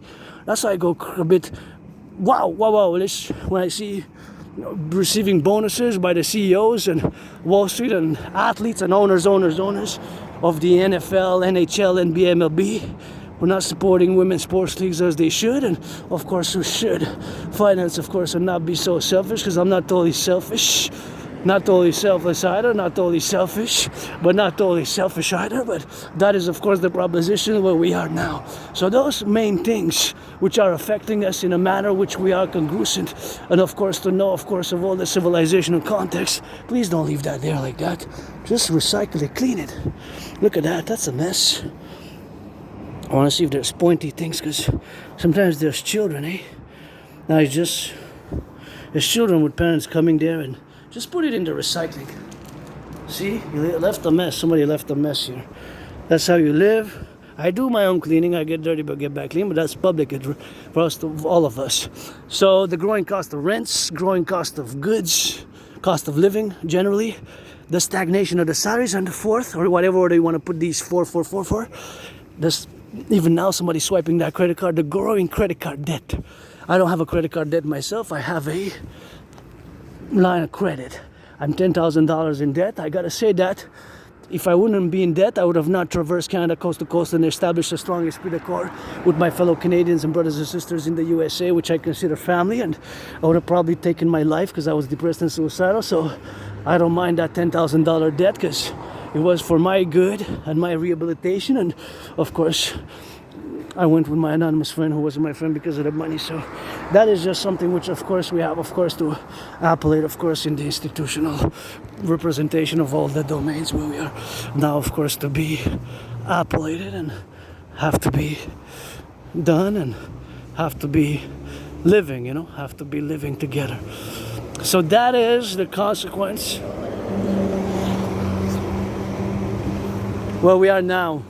So that's why the motive, why the DRT, the debt refusion theory, DRT, the debt refusion theory, has to be implemented. That's why the motive, the reason why my DRT, the debt refusion theory, has to be implemented.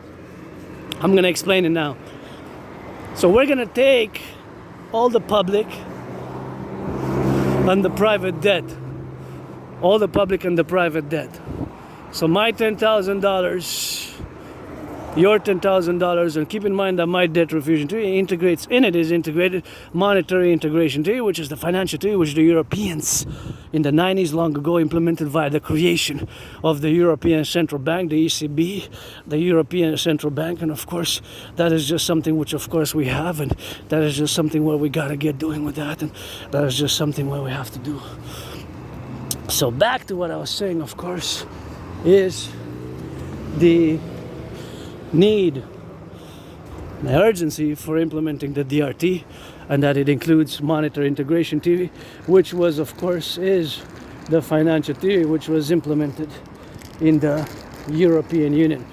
The Germans, the Italians, French, Belgium, many countries destroyed their national currencies, and they created a national currency, a multinational banking central bank. They don't have national central banks in Germany, Italy, France. They no longer have central banks.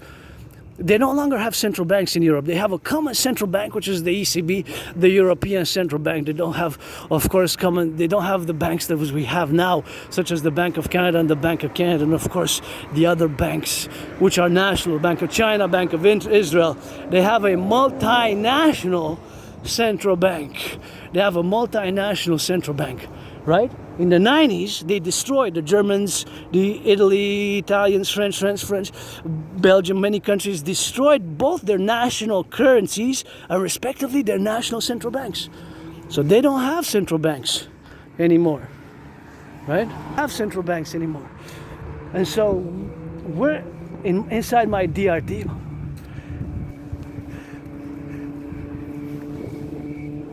Inside my DRT is integrated monetary integration theory.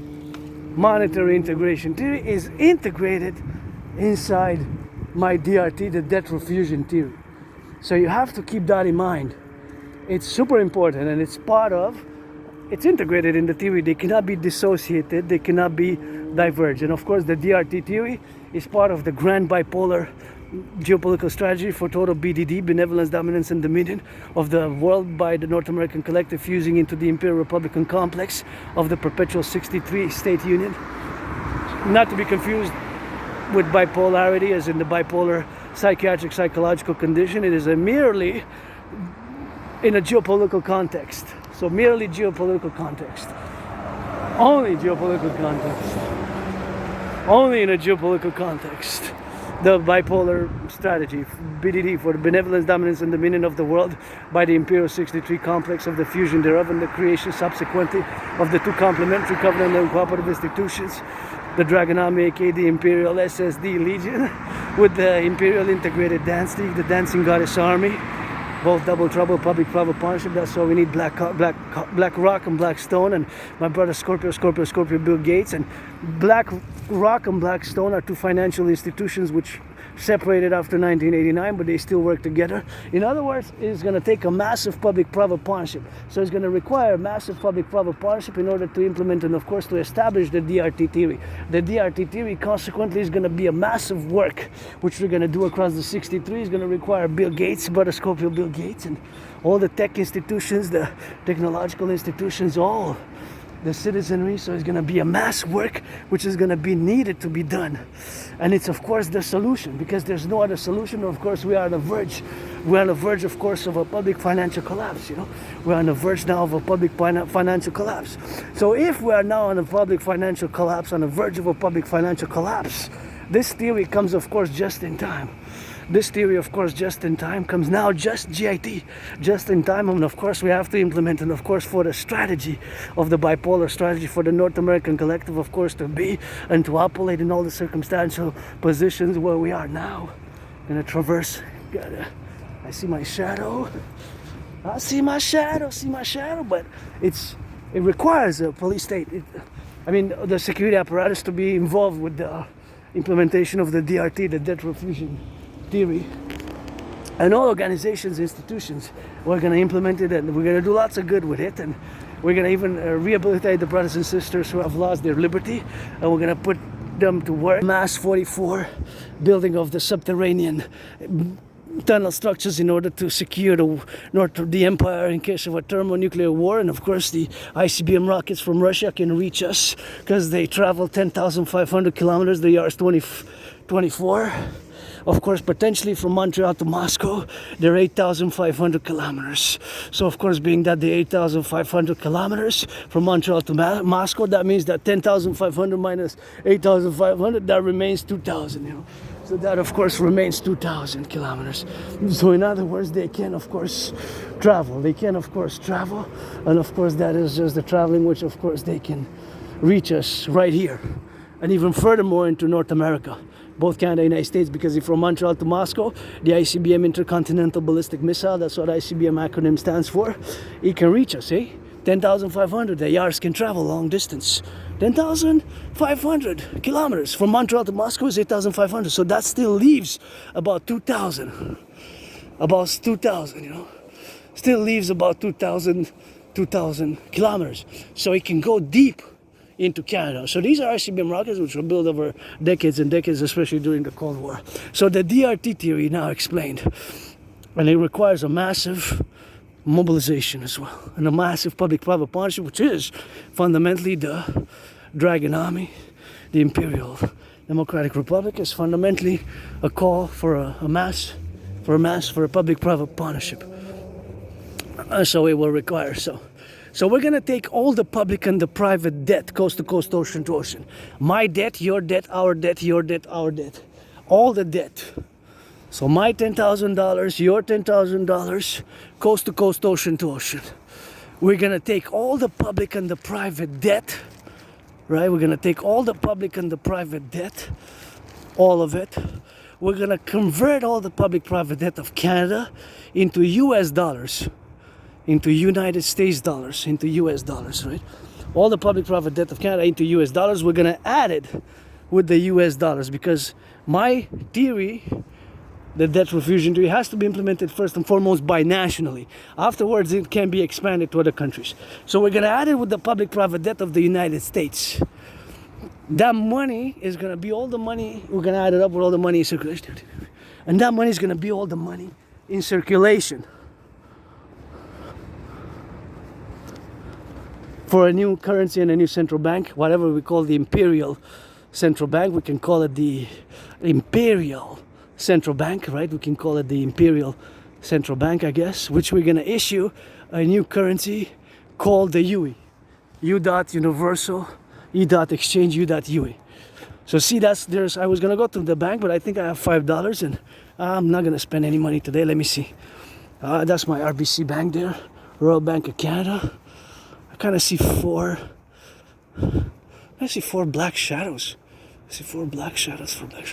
I see it blurred a bit. But anyways, that's my bank. I was going to go to my bank, but I'm not going to go. Change my mind. I'm going to check. I think I have $5. So I'm not going to spend more than $5 if I go get the wafers. Because if they're still $1.39, if the prices didn't go up. Yeah, I got $5. See? I got $5. I'm not going to go to the bank. I don't need $5 maximum, so that I don't spend because I need to budget because I'm already financially stressed. But my rent's paid my rent yesterday, paid my electricity bill. The only thing I gotta pay in actually ASAP, because if not, I think I'm already late, so I'm gonna be charged $1.44. I think for a late fee. It's not that bad, but still I could buy wafers with that, or I could buy 2 chocolate bars rather than giving it to the corporation, you know. But that's the problem when you're financially stressed, you know. But yeah, Asperger's, and you know, the employment, like I said at the beginning. But look at what I put on the table. What I put on the table, not just the trillions of kisses, which I am, because you know the empire is founded first with trillions.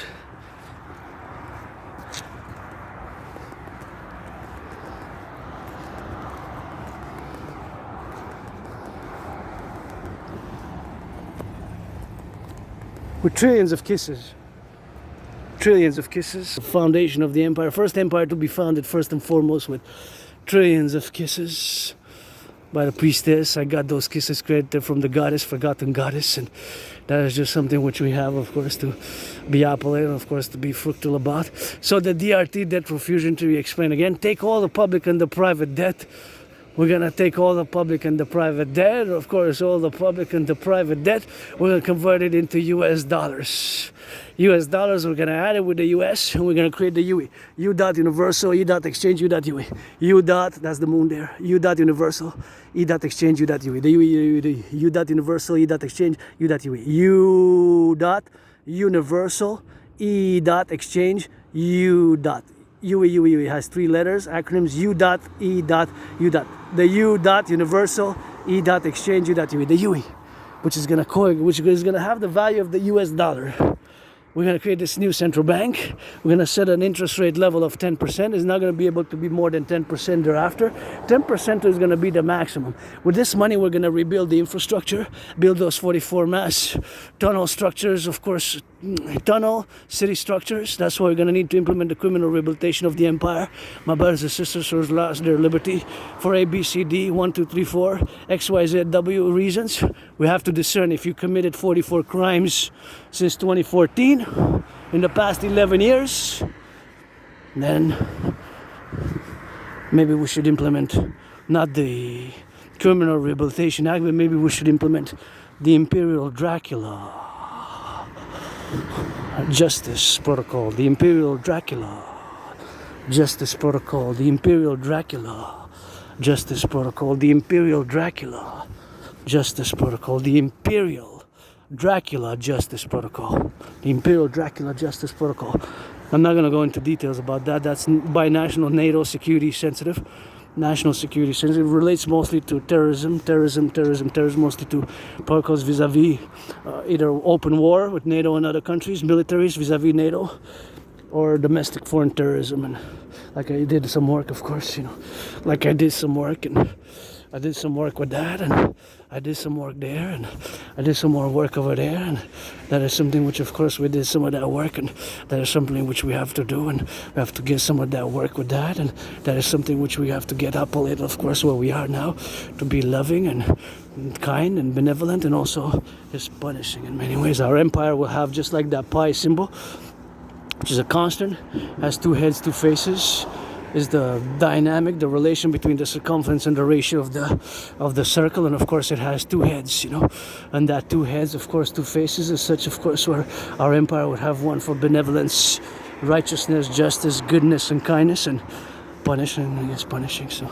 that is just how it's gonna be, and how we're gonna roll with that, and how we're gonna rock and roll for that, and that's just how we're gonna lock. So the DRT and the creation of the UE, we're going to rebuild the infrastructure, mass finance citizens fitness across the 63. We're going to implement the imperial protocols. We're going to implement the imperial protocols for tourism. We're going to get rid of the border, fuse, merge the RCMP and the FBI, our security apparatus, and parallelly create two complementary covenant and cooperative institutions, the Dragon Army, Imperial Integrated Security Service and Defense. We're going to do some amnesty, see and do.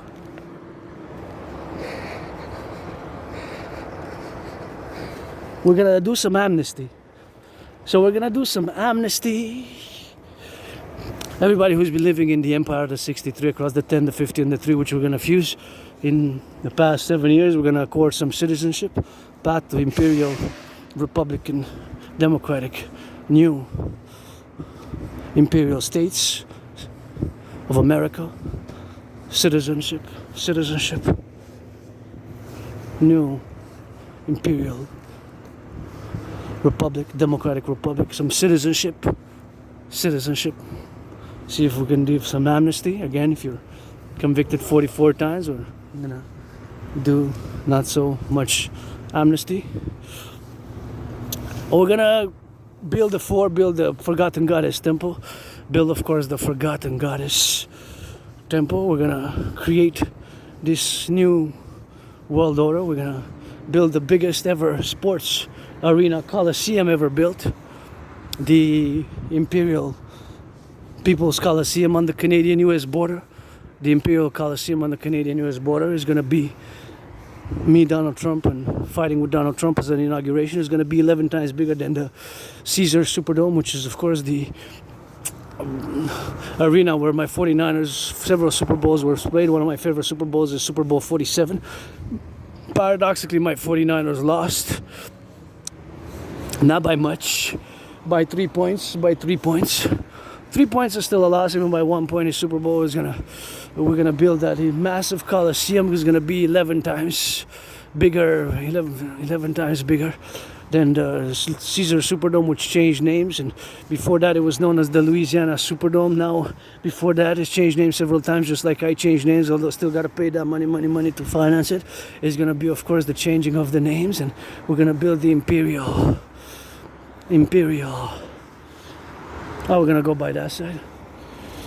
Gonna cross here perfectly. So we're gonna build the Forgotten Goddess Temple. It's gonna be 11 times bigger than the 11 times bigger than the St. Joseph's Oratory here in Montreal, the St. Joseph's Oratory, and biggest sports Coliseum arena ever built is going to be on the Canadian-US border, the Imperial Republic's Coliseum, signifying the merger of the 63, where we're going to have sports in perpetuity. We're going to build the Scarlet, Crimson or Scarlet or Shades of Red, the Forgotten Goddess Temple, and the House of the Dragon, Pyramid. Don't need nothing big, just to have open doors, and the Rainbow People's Coliseum for my fellow neurodivergent and LGBTQ community. So we're going to build those 4. We're going to mass finance tourism. We're going to have the Imperial Integrated Tourist Act. Every citizen who's going to be of the Empire, the 63, is going to be 16 years of age. We got 4 seasons every year here in Montreal, so across the Empire is going to be codified as 4 seasons. Every 3 months on every equinox, a citizen, man, woman, XYZ, man and woman 50-50 or other gender is going to be credited 4 days. So every year, 16 days total, where citizens are covered the transport, the food, and the lodging across the empire. The food and the lodging, and across the food and the lodging, there's going to be, of course, the food and the lodging, where, of course, is going to be financed by the empire. It's going to be financed by the empire. Of course, that financing of the empire is going to be the empire's financing of the goodness of the empire, of course, to all. 4 days every 3 months, 4 times 4, that's 16, with lodging, food, transport, shelter included. So hotel, motel, food, food, I guess 3 times 3 meals a day. 3 meals a day, breakfast, lunch, and you don't expect to have, to have caviar there, but everything that we have and a certain amount of UEs is going to be covered against expenses. So me, whenever I take those days, I'm just going to cheeseburger up, bacon and cheeseburgers. That's good to go. Americana, Imperial Americana food, some of those good fries, some of that good bacon with it, some good sausages in the morning, some good cereals. That's good to go. Simple and good and simple sometimes. Good calories, good proteins.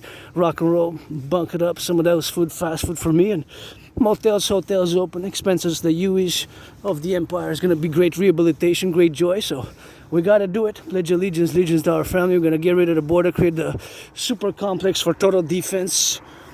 We're going to create mass centers of supercomputers, new supercomputers and data centers, and more 5G, 3G. We're going to accord a mass public-private partnership with Microsoft, Google, YouTube, so citizens of the empire will be accorded also special citizen, imperial citizens, smartphones, where those UEs are credited to buy, sell, credited from the empire, which we're going to be ready to renew if there's a damage.